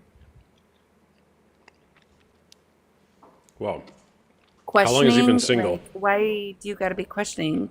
I don't know exactly how long he's been single, but I don't have to question that either, because I feel like anything that has happened before him and I started dating means nothing to me. Right? Because you can't go on somebody's past. Sure. However, two things can be true. What if he's a fugitive because he whacked a couple people? Do you think that's relevant? Gosh. Well, yeah, but that's Okay. not So- having anything to do with his porn cheating. No, but it has to do with somebody's past being relevant or not. No, but I'm okay with that. That's not even a question. If he whacked some people or what? No, he wouldn't have. Okay. I mean, humping people probably, but that's none of my business because that Well, happened prior to him and I. I'm just curious. See, here's the thing with when people So say it's not this. cheating. When people say this, like almost always, they find something out later and they're like, I should have known that. Why didn't you tell me that? And that's when that logic just goes out the window of the past doesn't matter. And I'm not saying it should be a or the determining factor of whether you date somebody or not. I don't know. You do whatever you want to do. But what I would offer is that if he's watching pornography, currently, that's something No, that you he's might not. want to ask. But you didn't ask him, so how do you know?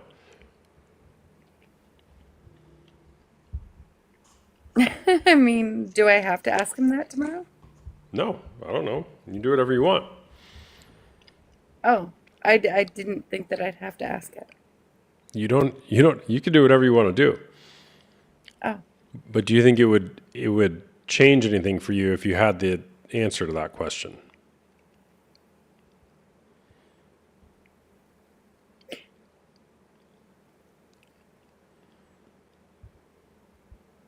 maybe.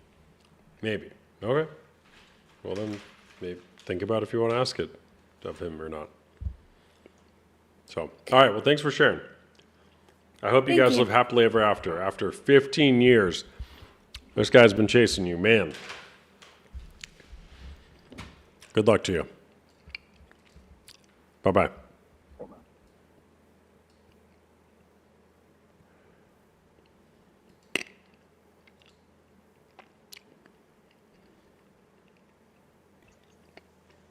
Hey, what's going on, man?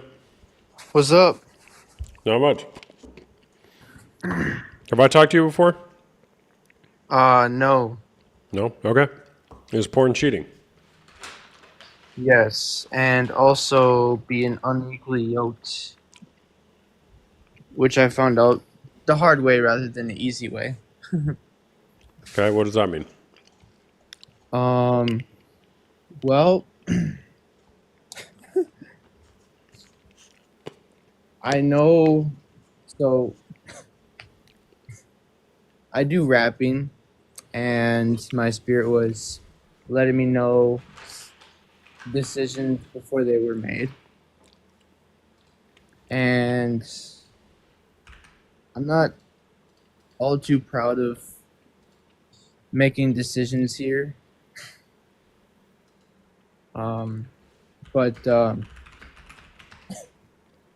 So my spouse at the time gave me an ultimatum between my kids or her.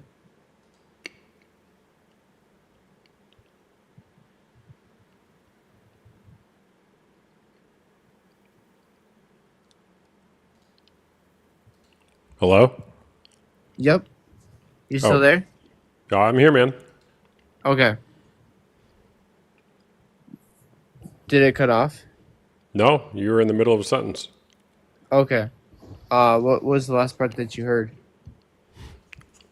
My spouse gave me an ultimatum between my kids and her. Yep. Do you want to finish the sentence or?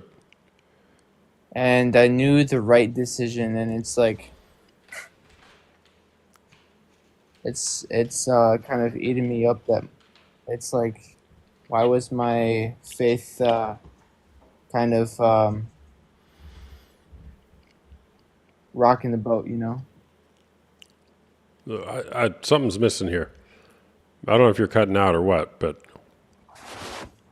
all right, I'm going to move on. I think you got a bad connection or something.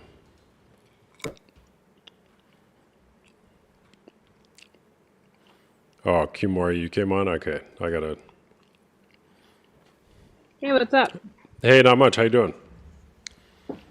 Doing good. All right, I'm so I got to give excited for people this I got to Cali give trip. people context, okay? So the Whatever podcast was live like for their first time a week or so ago. And they were talking to Kimori and one of her friends, and I was on there as well. Yes. And it was in my opinion, a disaster of a conversation, like most of their conversations are, in my opinion. But Kimori is now going to be on the Whatever podcast on January 28th. Is your friend going as well? Yes, of course. And you guys are both OnlyFans girls. You love it. You think it's great. You have no problem with it. Yep. Okay.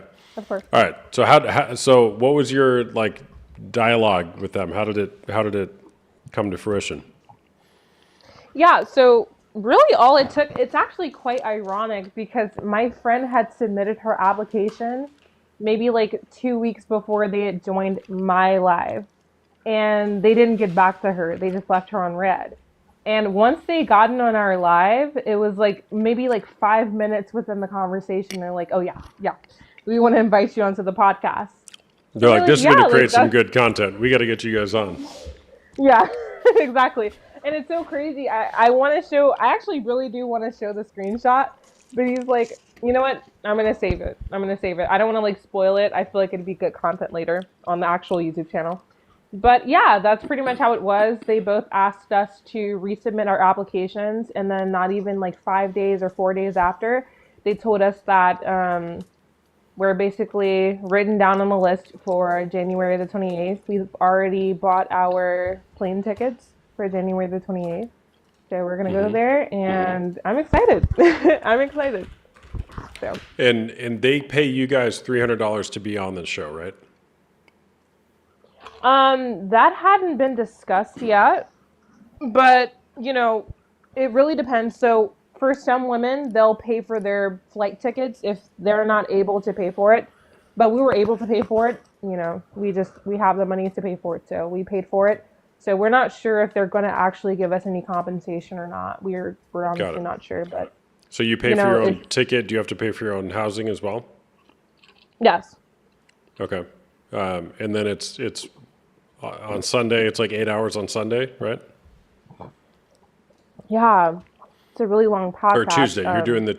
Will it air on Tuesday the 28th, or will it air on the following Sunday? I'm pretty sure. So it's like it's a live broadcast. I'm pretty sure you know that. But the same day, I don't Yeah. remember what day of the week the It's 28th a, is. Tuesday's Is the it 28th. Yeah, because I think they're live on Sunday Tuesday? and Tuesday. Yeah.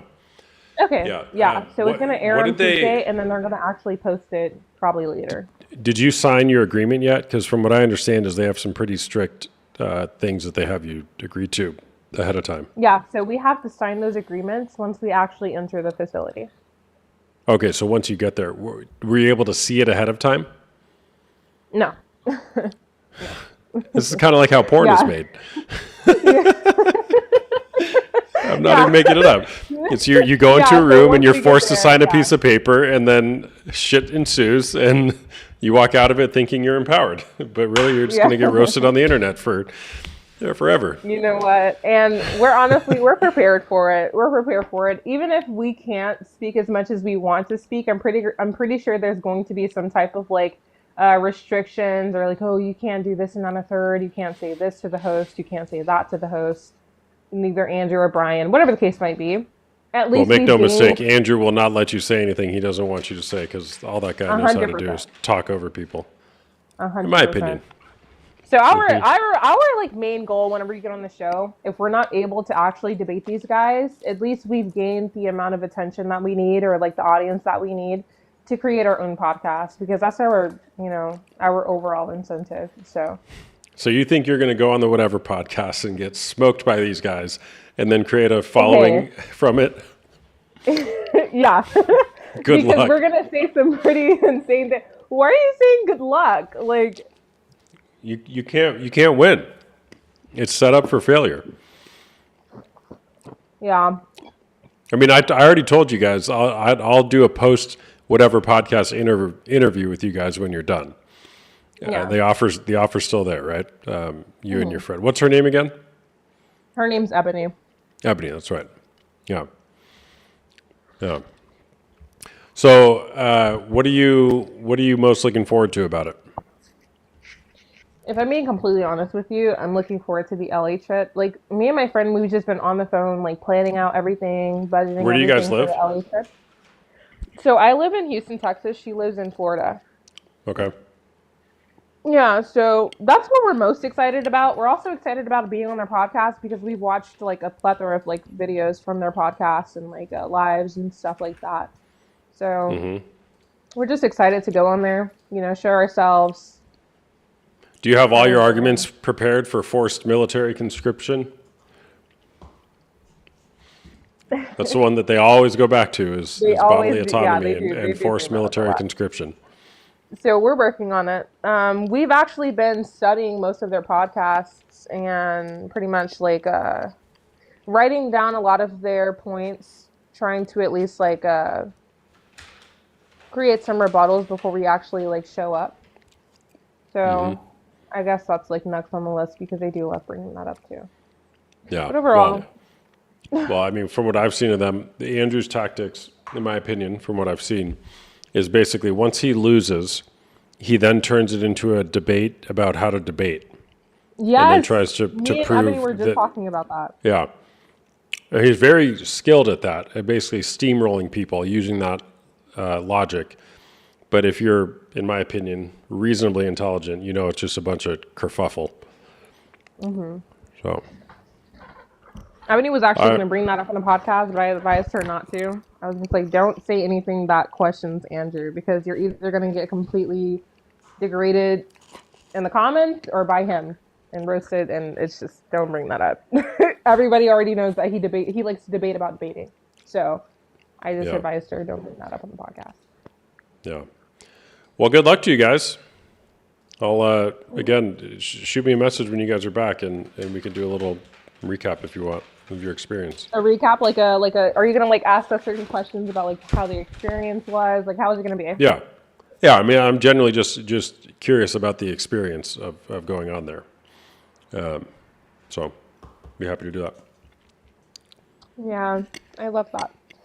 Yeah. But I really wanted to just come up here and actually state my piece about your prompt. Is porn cheating? Yes, that's in the most question. case scenarios, no. I mean, yes, of course, yeah, it is cheating. Because if your partner is not consenting to you, or if your partner is not consenting to the idea that you're like, beating it off to other women that are naked, or, getting your little nut off to other women that are naked, masturbating, having sex with other people, whatever the case might be. It's just, you're pretty much betraying them in a sense. Okay. It's not a mutual agreement at all whatsoever. Also, it'll lead to issues down the line with said partner. You're going to then gravitate, because I don't know if people know this, but there are a lot of detriments that happen mentally and neurologically to the brain after you've become addicted to corn, So why do you create it then? Brother, this... Okay. This pretty much just like goes back to the argument that we had before, right? I am not responsible for grown adults. I'm not, right? It's another, like I always tell people, if you're not using something in moderation, why am I the person to blame? It's almost like, if I'm being analogous, if you go to a liquor store... Kimori, I'm not blaming you. I just asked you the question, why do you create it then? If you're bringing up all these known risks and known adverse effects, my question is, why do you participate in that? Why do you create it? Because it is a form of entertainment. It is literally listed as a form of entertainment. It's a part of the entertainment industry. My whole incentive is not to create porn addicts or anything to that degree. I'm pretty sure that most people who have liquor stores don't have the intent of creating alcohol addicts. You know what I mean? Or alcoholics. You know what I mean? So it's just a form of entertainment. It's a business transaction. What if you had the benefit of knowing that what you were creating in more cases than not was porn addicts? Would you still do it? If I had that benefit or that quote unquote superpower, then no, I wouldn't do it. Okay.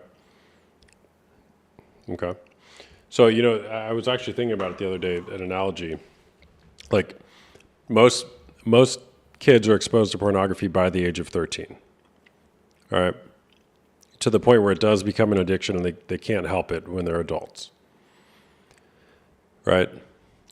Mm-hmm. I think the question no longer becomes, they're an adult, they should be able to stop. But at some point, the burden, I shouldn't say the burden, but at what point does it become the more compassionate thing to do to say, I want to just help this person because they're clearly suffering? Imagine a kid. Let's say their parents irresponsibly just fed them candy their whole life growing up, and they're addicted to candy. And then, they keep on going to a convenience store and all they're buying is candy and they weigh 800 pounds. At some point, wouldn't you say, gosh, let's have compassion on this kid. It's not his fault. He was exposed to this as a young kid, as a young boy, and he grew up thinking that only eating candy is the best way for him. But it's clearly killing him. Wouldn't you say that it would be more compassionate to say, instead of saying, well, it's his responsibility, he's a grown adult, wouldn't you say, hey, kid, you know what, I'm sorry. I'm not going to sell you this candy.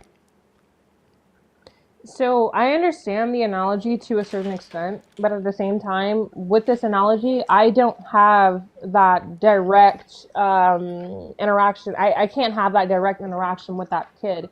If I'm in a candy store and I see that that kid is coming here every single day, every single hour, buying candy, and if we're being analogous, if I see that this kid is every single day buying my content, et cetera, then obviously like I do my best to block that account because it's like, oh, you're a child. So This is do not you something we should. you don't see who's buying your content? I've never created OnlyFans content, so I don't know what the interface looks like. Yes, I can see who's buying my content, but the only thing that I'll see is the username. I do not know who's behind that account. And in most case scenarios, whenever you create an OF account and you want to buy content, you have to not only submit a credit card information, you also have to submit ID verification. That's Hmm. another reason as to why I do not do corn because this is open display and I do have my Wait, contentions with hold on, corn. hold I on. really do. Wait, what? You don't do porn? Do you sell your body online? Yeah, okay. When I say I don't do corn, it's more so like I don't do open display corn, right? While I do understand, like a lot of people like rebuttal me and say like, "Oh, they could just screenshot." I don't understand. Pornography is erotic imagery, usually depicting an organ or multiple organs of a person with the erotic intent to arouse. Is that not what you're doing?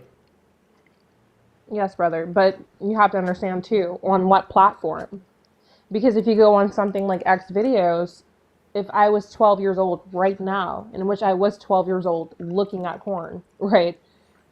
I can just click a little dot and it'll say, "Are you 18 plus?" Check mark. Yes, I'm 18 plus and I have full access to said content.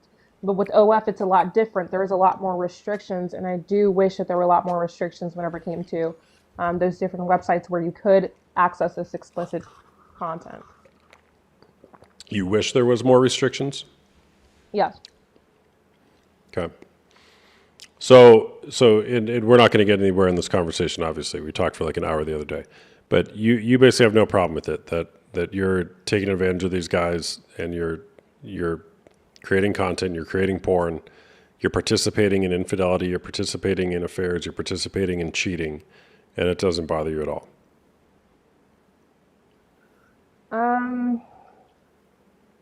No, I'm unfortunately no, it doesn't bother me at all. No. I'm just gonna answer directly. It does not bother me because like I said before, that adult is fully consenting It's to such this.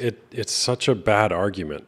It's such an inhumane, uncompassionate argument to say, well, yeah, but they're consenting to it.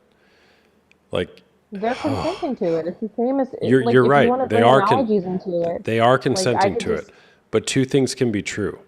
Somebody can consent to somebody, and another person can be the bigger person and operate with more compassion, more love, more grace, more truth, and say, even though you're consenting to this, it is clearly not the best thing for you, and I'm going to But choose coach, not to like you have to participate. understand how your argument is also flimsy because you're not providing me with anything but hypotheticals. And not only hypotheticals, but Sure, extreme sure. You can hypotheticals. say my Right? argument's So flimsy. whenever I'm That's looking at fine. these accounts, I What cannot know the I actual got it. backstory behind these But you accounts. came on here and the first thing you said is you know that you're participating in infidelity and cheating and taking money from people and all that. And you can say I have a I don't flimsy know. No, flimsy no, no. argument. I I don't don't know care. that. What I'm You don't know offering that is for sure. what would be more compassionate to participate in this or not to? If we're just using it as the person throwing their life away and you know you're participating in that. You're hanging your It's hat on, but very I don't know that. You do know that. I don't know that. It's that simple. Look, coach, I'm trying to tell you up front. If I was aware that one of my clients had a wife and children and he had gone down this dark path and he is completely destroying his own life with my content, account blocked. Obviously, I do not want any parts of that, but I'm not sure. I'm not a superhuman. Okay, so if it's obvious that you don't want a part in that, what type of informed consent are you providing to people so that they know what they're getting into?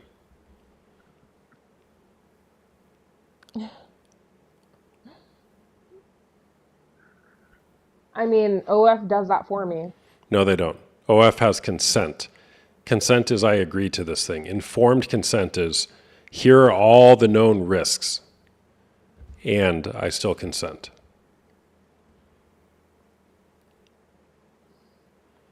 I'm sorry. It just seems like you're giving these people so much grace. You're giving these addicts Yes, so I much am giving grace. people I grace. don't understand It's that. grace And is I a will great give thing. people grace. It is a good thing. It's a great thing even, right? But at the same time, it's like when you're dealing with somebody who is making this content and their intention and or at least their motive is to entertain people, especially given the fact hoping that most of my clientele is using my content in moderation, you know? And it's like, what can I really do in a situation where it's like, oh, well, somebody's not using it in moderation? Like I said before, I love to use the analogy of like being a liquor store owner. You know, I'm giving this person alcohol. I'm hoping that most people are using it in moderation. They're jumping from different alcohol stores to another, right? I'm not sure. I can't see that. I'm not superhuman, you know? Gosh, this I'm not superhuman thing. omnipotent. I'm not In omnipresent. I alcohol can't see stores, that. alcohol stores and bartenders refuse people service all the time. When's the last time you refused somebody service? I understand that because I used to be a bartender. When's the last I time you refused refused somebody's service for selling your a content? couple of months ago. Oh, A my couple of months content? ago? My Your content? content, your Wait, OF, hold your on. I'm porn that you're sorry. selling. Wait, ask the question again because you're talking more so about content When instead is of the last alcohol. time? Correct. I'm being specific there. You said you're a bartender. I'm not asking about when you're a bartender. I'm saying when is the last time, as an OnlyFans pornographic content creator, when is the last time you refused somebody's service? I've never refused anybody's service. That's my point exactly, because you're just turning a blind eye to the damage that you're creating, and you know it. And you're hinging yourself on these arguments that are technically true. I won't argue with that. They are adults. It is their choice, yes. And maybe my argument's flimsy because I'm trying to offer some grace and compassion in this. I understand that, and I want But to offer you're grace and compassion for those people too. But whenever you're then do dealing with it. it, Then it's do not it. analogous. Then do it. It's not Then do analogous. it. It's not analogous, and I'm telling you, it's not analogous because there are different detriments that happens neurologically when dealing with alcohol versus corn. The alcohol, It is. it's And then also, It's whenever you're actually no. Let me tell you how it's not analogous because I used to be a bartender. There are physical traits that I'm seeing visually up front directly. That's my favorite word, directly, right? And I'm like, okay, well, this person is a little bit intoxicated. You know, just you have to because you take the can't see the PDCA. traits doesn't mean they don't exist. I understand that, but how can I see? How can I identify it if I'm not there? Informed consent. Consent is, hey, I'm going to, do you understand the difference between consent and informed consent? Educate me. So consent is, let's say in the medical sense, consent is, let's use a polarizing topic. Okay, let's take genital mutilation or what the culture talks about right now, right? Changing your gender or whatever. And I'm not asserting an opinion, I'm using it because it's the most, it's a good example. Consent is, I consent to have these parts of me removed. You consented. Informed consent is, here are all the downstream effects that can happen if we remove these vital organs. Here are the psychological impacts that can happen. Here are the physical impacts that can happen. Here are the societal impacts that can happen. Here are the relational impacts that can happen. Here's all the data that supports the good and the bad that may result from this surgery. That's informed consent. Consent is, do you agree to have this surgery? They're very different. Okay, I understand. So then I'd have to ask you, Coach, if I had in my OF bio informed consent, basically breaking down all the risks that they're signing up for while watching my content, would you feel any different about it? My Because in question most would case still be scenarios, if for we're you. being My realistic, my question would still be for you. Why are you participating in that? If you know that in more cases than not, this is ruining people's lives, why are you choosing to this is participate not in it? more cases than not, Coach. This is not. Well, I would actually, you're right. I would actually say every case. It's detrimental to someone's life. Sorry, I wasn't drastic No, enough. absolutely. Look, Coach, unless you have empirics, in which I've already done my research on this, most people do not suffer I with can't give you crazy detriments to their. empirics on the fact that treating people compassionately and dignified is a better way to go about life. It's my opinion. I can't give you empirical evidence on that. Sorry. That's your opinion, but it's like if it's the small minority that are suffering with this, and even if I did give them informed consent, they are still deciding to sign up for it. What can I do in my situation? Should I just completely drop this source of income because I have a small minority? Let's just say hypothetically 0.3% of people are suffering from my content. Should I have the compassion to just like pretty much cater to that small 2.3% of people who are suffering First of all, versus the majority?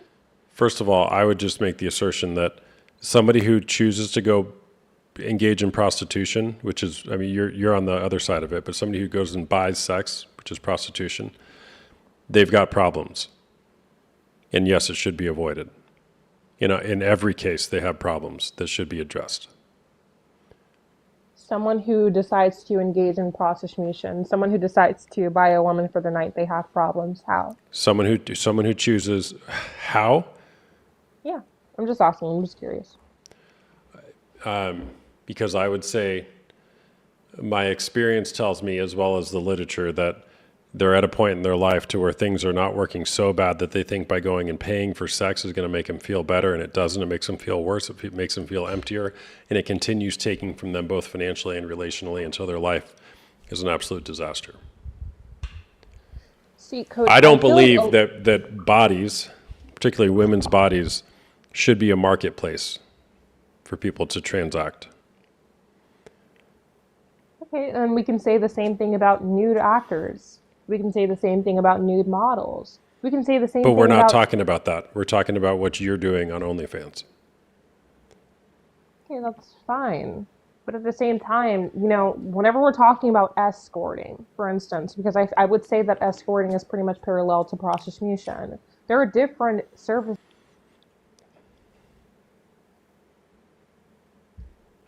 Your phone went away. I'm sorry, my battery's on 20%.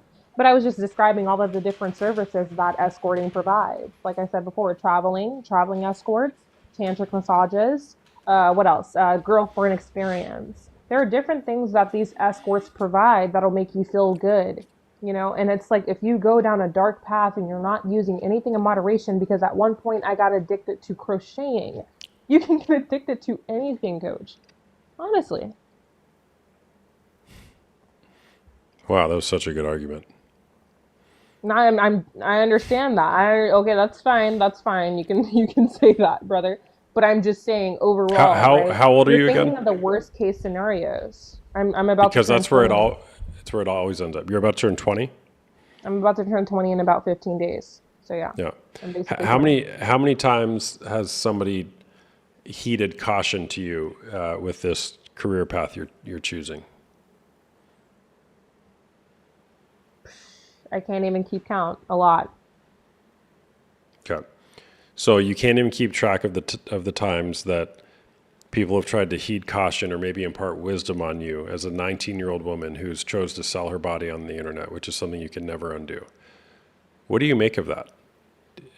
Like, that people care enough about you to go out of their way to offer advice, offer wisdom, maybe even sometimes argue or debate. What do you make of that people care about you so much they're willing to do that?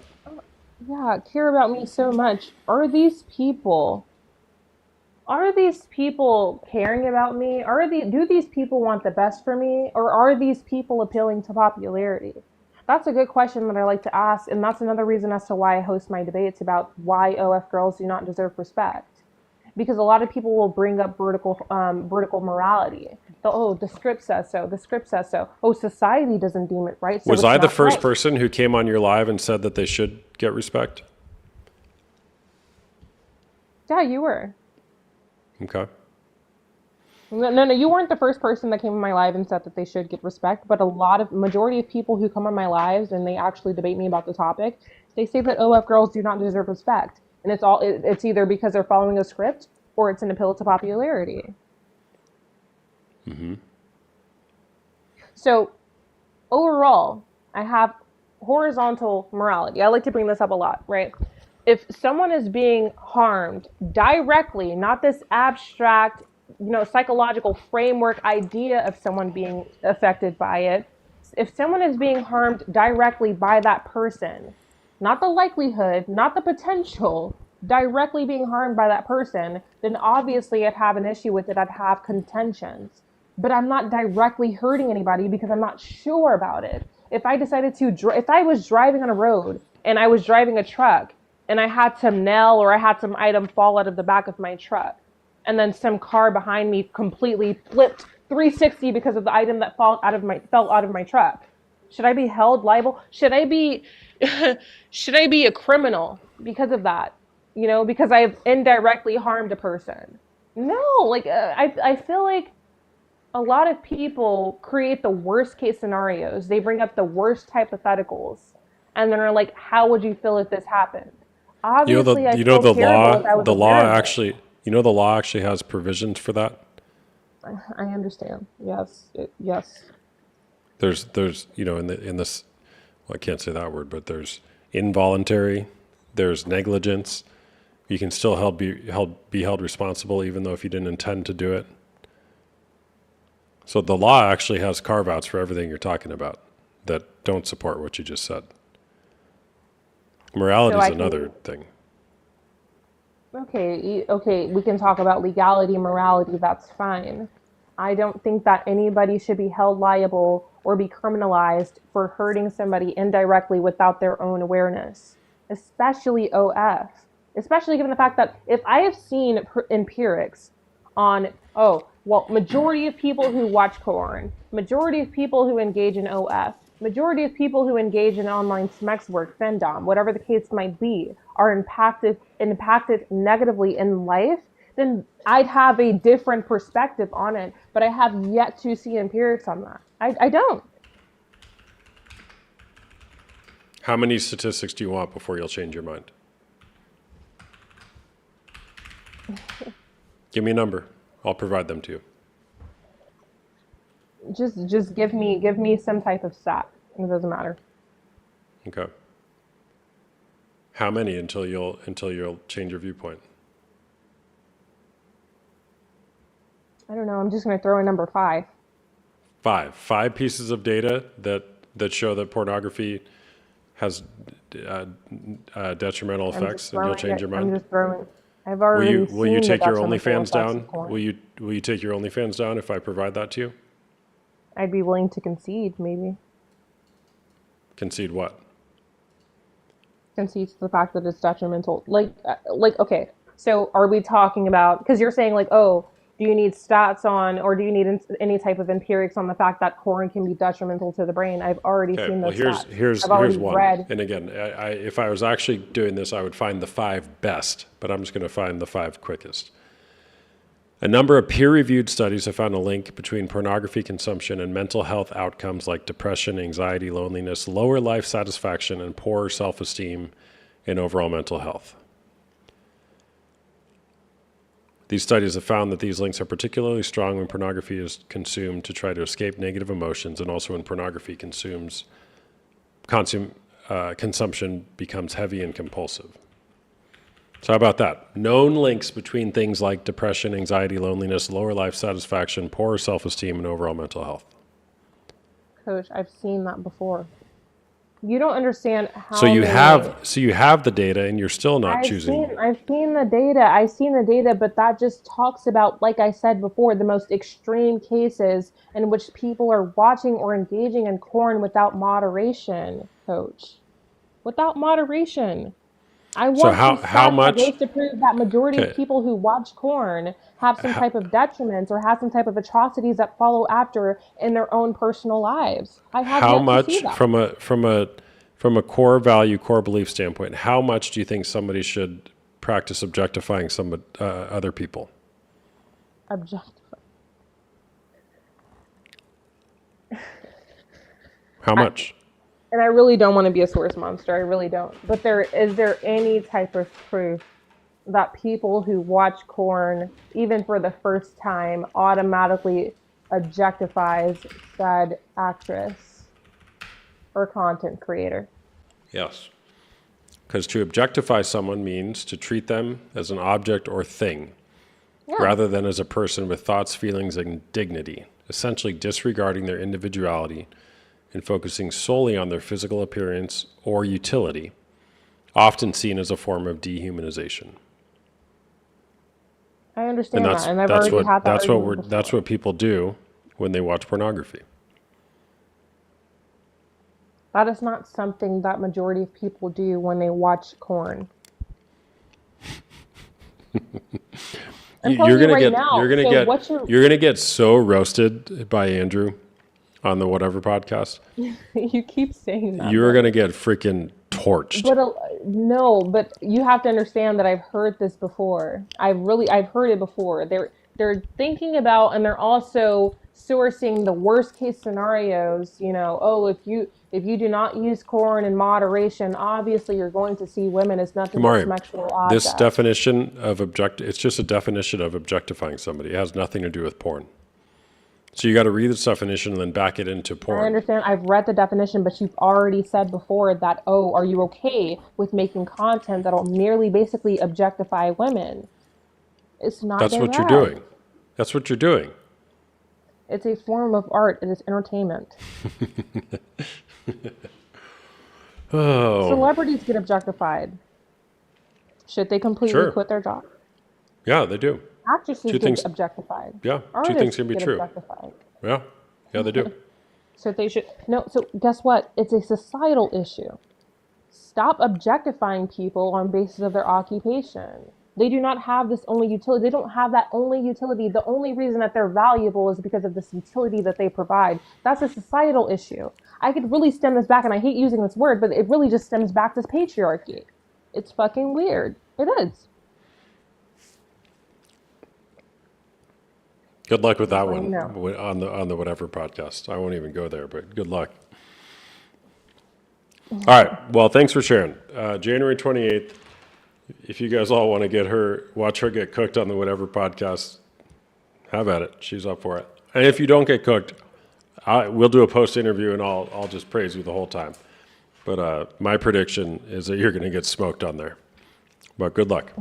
I'm not going to get smoked. I'm telling you that right now. But I appreciate it coming up. All of the angry people in the comments, I hope that you do open your mind to art, to entertainment, and stop following the founding fathers. Stop following your script. I appreciate What? the gifts, my love. Thank you, Burn Maple. Stop following what? Nothing. Thank you, Coach. Did she just throw America under the bus on the way out?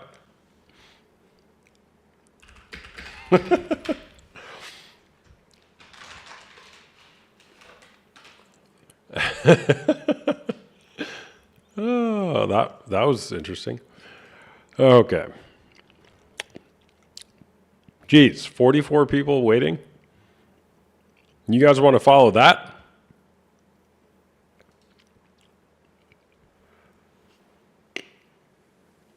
Hey there, what's going on? Hiya, good morning. I'm in the UK, so it's really early in the morning here, but I've been dying. She's been doing my gosh. head in, sorry. Dude, you're a morning person, aren't you?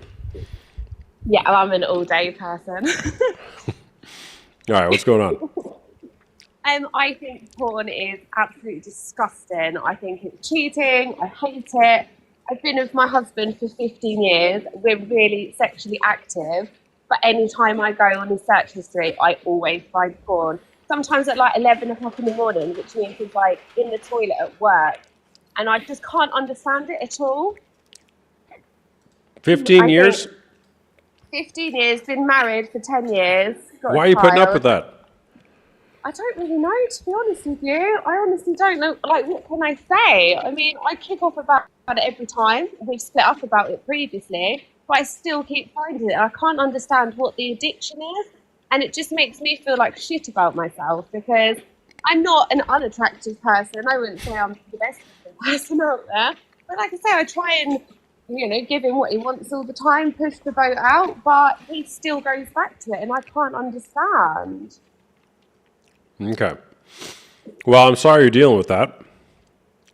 Yeah, it's not nice, is it? No, It it's just- not nice. I feel like he's getting off over somebody else while I'm sitting at home with his child or whatever. I think it's so disrespectful. I could literally cut his head off over it, to be honest with you. But it's really interesting seeing so many people in the comments of your last call backing her up. I'm not saying she is the only problem. Obviously, my husband is the problem for buying this content or whatever else, but it's not justifiable in my eyes at all.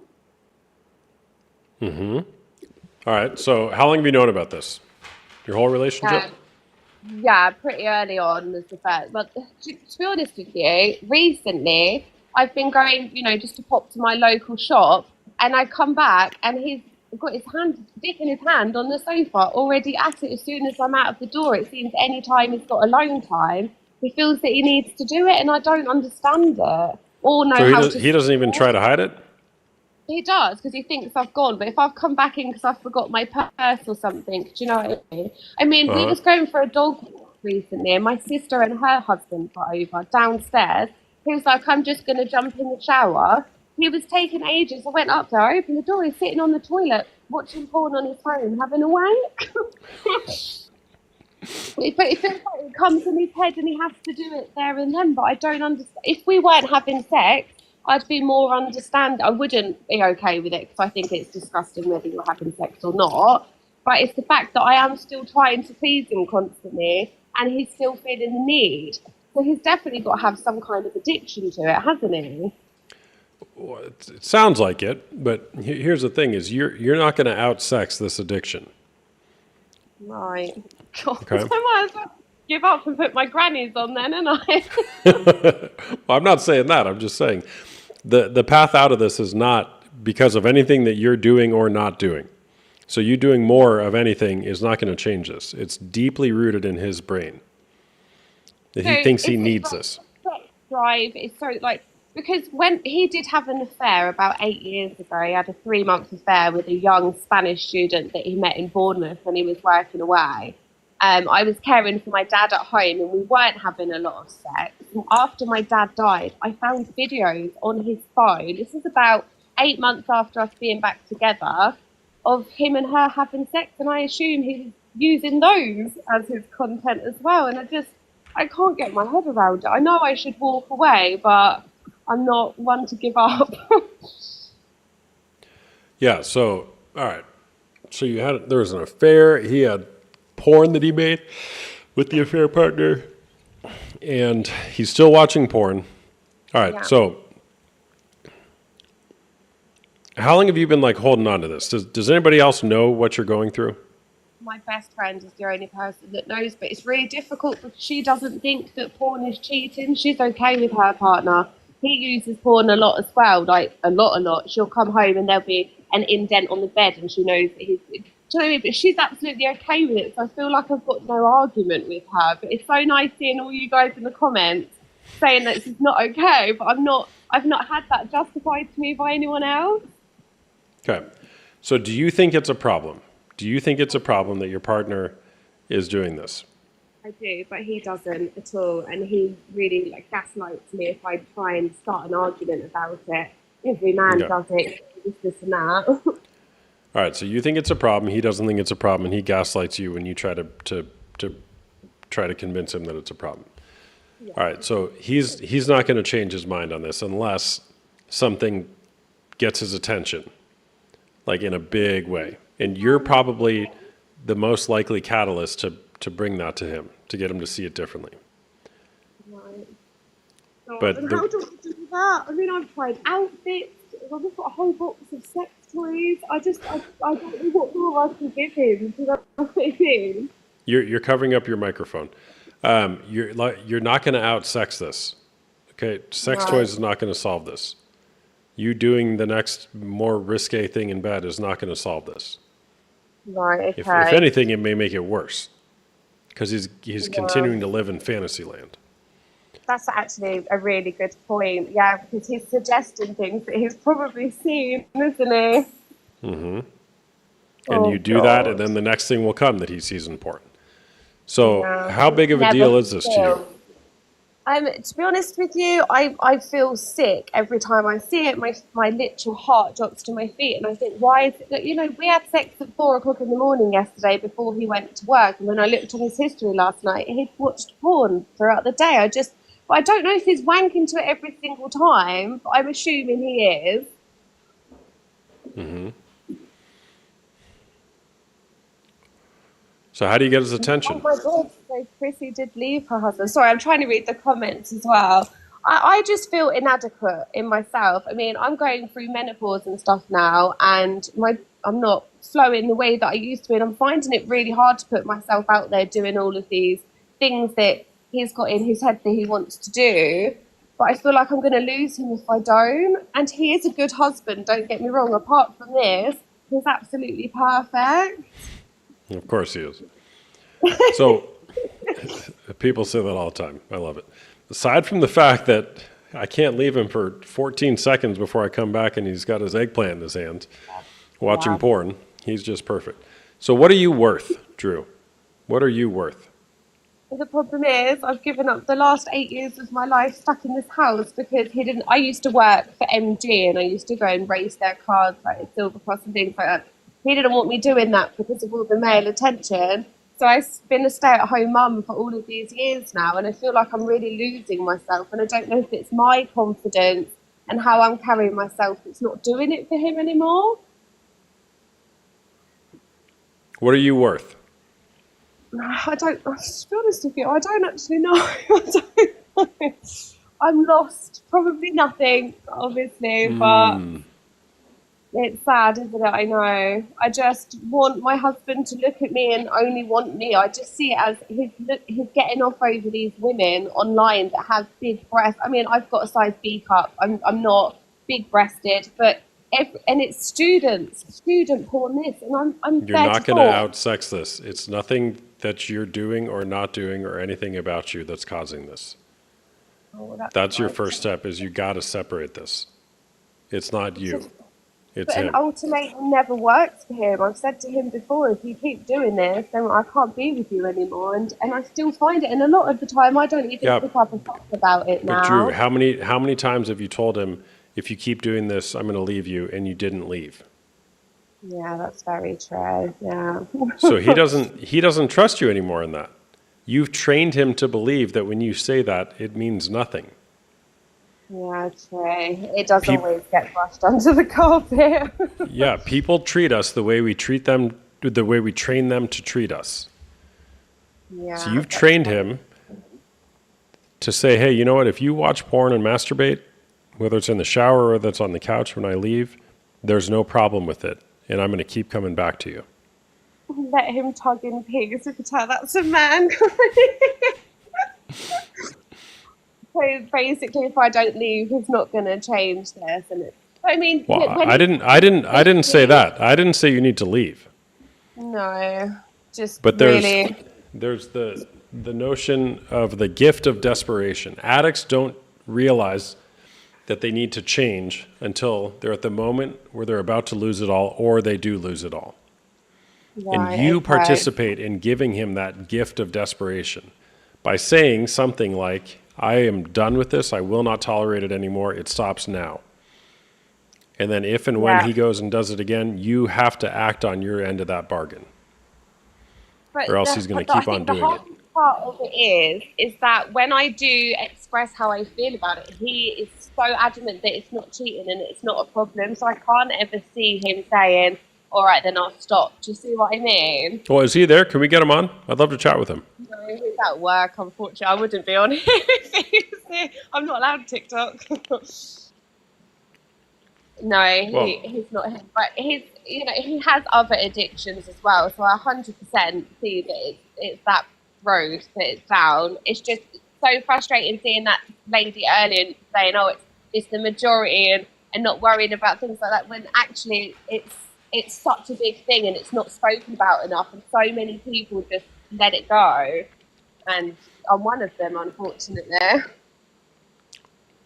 So when did you start believing that you're not worth anything? About 8 years ago, I would say. Like after When he had the affair? Yeah, I think that was. I mean, before the affair, even the day after we got married. I mean, I've always been checking his socials. I'm very paranoid, as you can tell why, probably. But there was when I picked him up from his stag do, he was really close to this girl in the corner.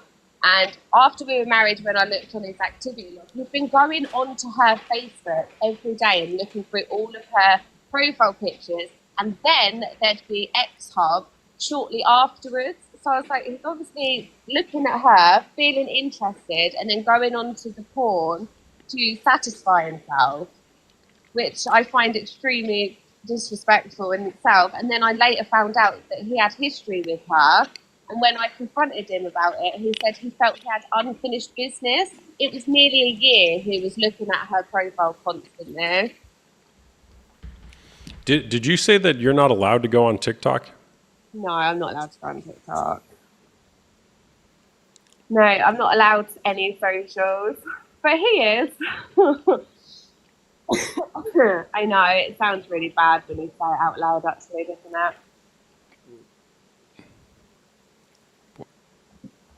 What do you? But he doesn't like me getting What do you any mean mail you're not? attention. What do you mean you're not allowed to?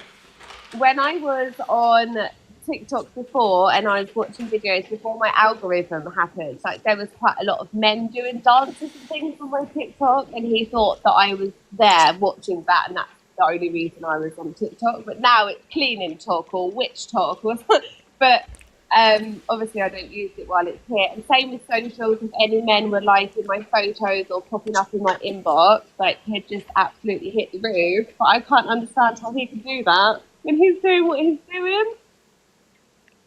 Yeah, that seems abusive. Yeah, it does a little bit when you say it out loud, doesn't it? Because I'm stuck in this house on my own all the time, and the only friend I speak to obviously doesn't see a problem with it. It's really difficult. How old are you? I'm 34 tomorrow. Happy birthday. Thank you. I mean, Not I look allowed after to go on myself. social media. I try my best, but I just feel like I'm just kept in this house, and he can go and do whatever he wants and look at whatever he wants, and I'm supposed to be okay with it, and I can't anymore, and I just don't know how to break this. I really don't. Thank you, Well, bless you all. If you were speaking from like a truly empowered perspective, or not speaking, but if you were like operating from a truly empowered perspective, what would you do differently in your life? But the problem is, I've got mental health problems. I've never been a powerful person, and I don't think I ever will be. I overthink everything, and I try and see things from everybody's point of view all the time and talk myself down. I'm not an empowered person, so I couldn't tell you. I'm sorry. What's the nature of your mental health problems, if you don't mind me asking? No problem. I've got bipolar, BPD, and ADHD. How old were you when you were diagnosed with those? I was diagnosed with bipolar at 17. I was also with an abusive partner. I ended up getting sectioned for a few months. I was diagnosed with ADHD after I had my son. That was nearly 10 years ago. But I've been unmedicated for a while, trying natural medicines myself and things like that. And I do feel like I'm a lot more stable, but I'm still not very strong-minded. Okay. I just feel like if I leave, I'll never find someone else. And I feel like he does bring so much to the table with my son and the way that he is with us in general. It's just this side of our relationship. I can't get over it. It eats me. Mm-hmm. Is your son with your current partner? Yeah. Got it. Yeah, I've had one partner before him. I've not ever been with anybody else. And I was with him for a long time as well. So. Got it. Well, Drew, it's quite the predicament. And I get it. You might be up against some things with operating from a truly empowered place, but there's probably more room for you to operate in your power more of the time. I don't know what that means for you, but So I hope that there's an end to this. I thought age, I mean, he's 40, so I thought maybe it would start slowing down, but it doesn't seem to. Yeah. Do you work?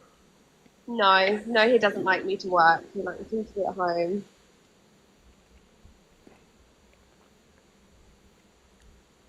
Yeah, I think I would like to get myself a little job this year and get myself back out. So even just walking down the street, I don't look like I used to be quite confident and be looking in cars to see if people were looking at me, but now I don't. Does that make sense? I just, yeah, I wish the ground would swallow me up if it all the whistles at me, and it's just not a nice place to be in. Yeah. Is there anybody in your life that you can go to for support or some help, just kind of changing up your circumstance? Unfortunately not. My dad was my only support and I lost him. So I'm on my own all the time and it's really hard.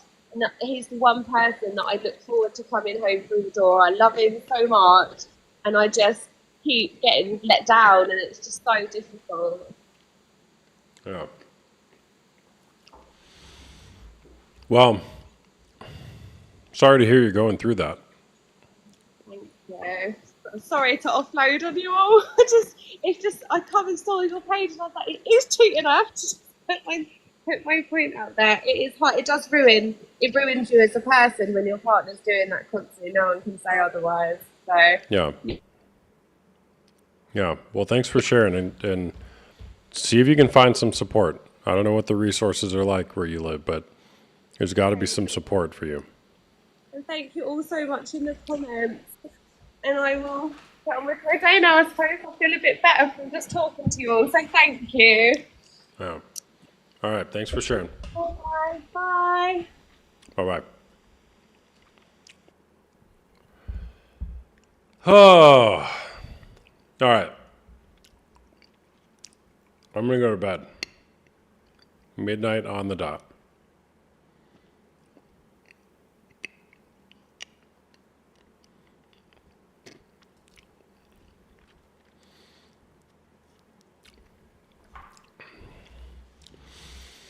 Great being with you all. Give me a follow if you guys don't follow me already. If you like my content, if you don't like my content. Give me a follow anyways. Come back and argue with the people in my comments sometime. No Fortnite tonight. It's past my bedtime. By the way, I'm a coach. I do one-on-one coaching as well as group coaching, both for men who are dealing with porn or sex addiction and women who are dealing with betrayal trauma. I have private coaching groups. We meet on Tuesday nights or Wednesday morning, afternoons, depending on where you are. It's a great, intimate community where we don't just talk about porn the whole time. It's the catalyst, the connecting conversation to talking about what's really going on in life, and it's a beautiful space for healing. Because healing doesn't occur until it's witnessed empathetically. So if you're interested in having a chat with me privately, not on TikTok, you can go to the link in my bio. It's $1 for a 30-minute conversation. And if you want to sign up for one of my groups, it's $99 a month. And we meet for an hour and 15 minutes weekly on Zoom.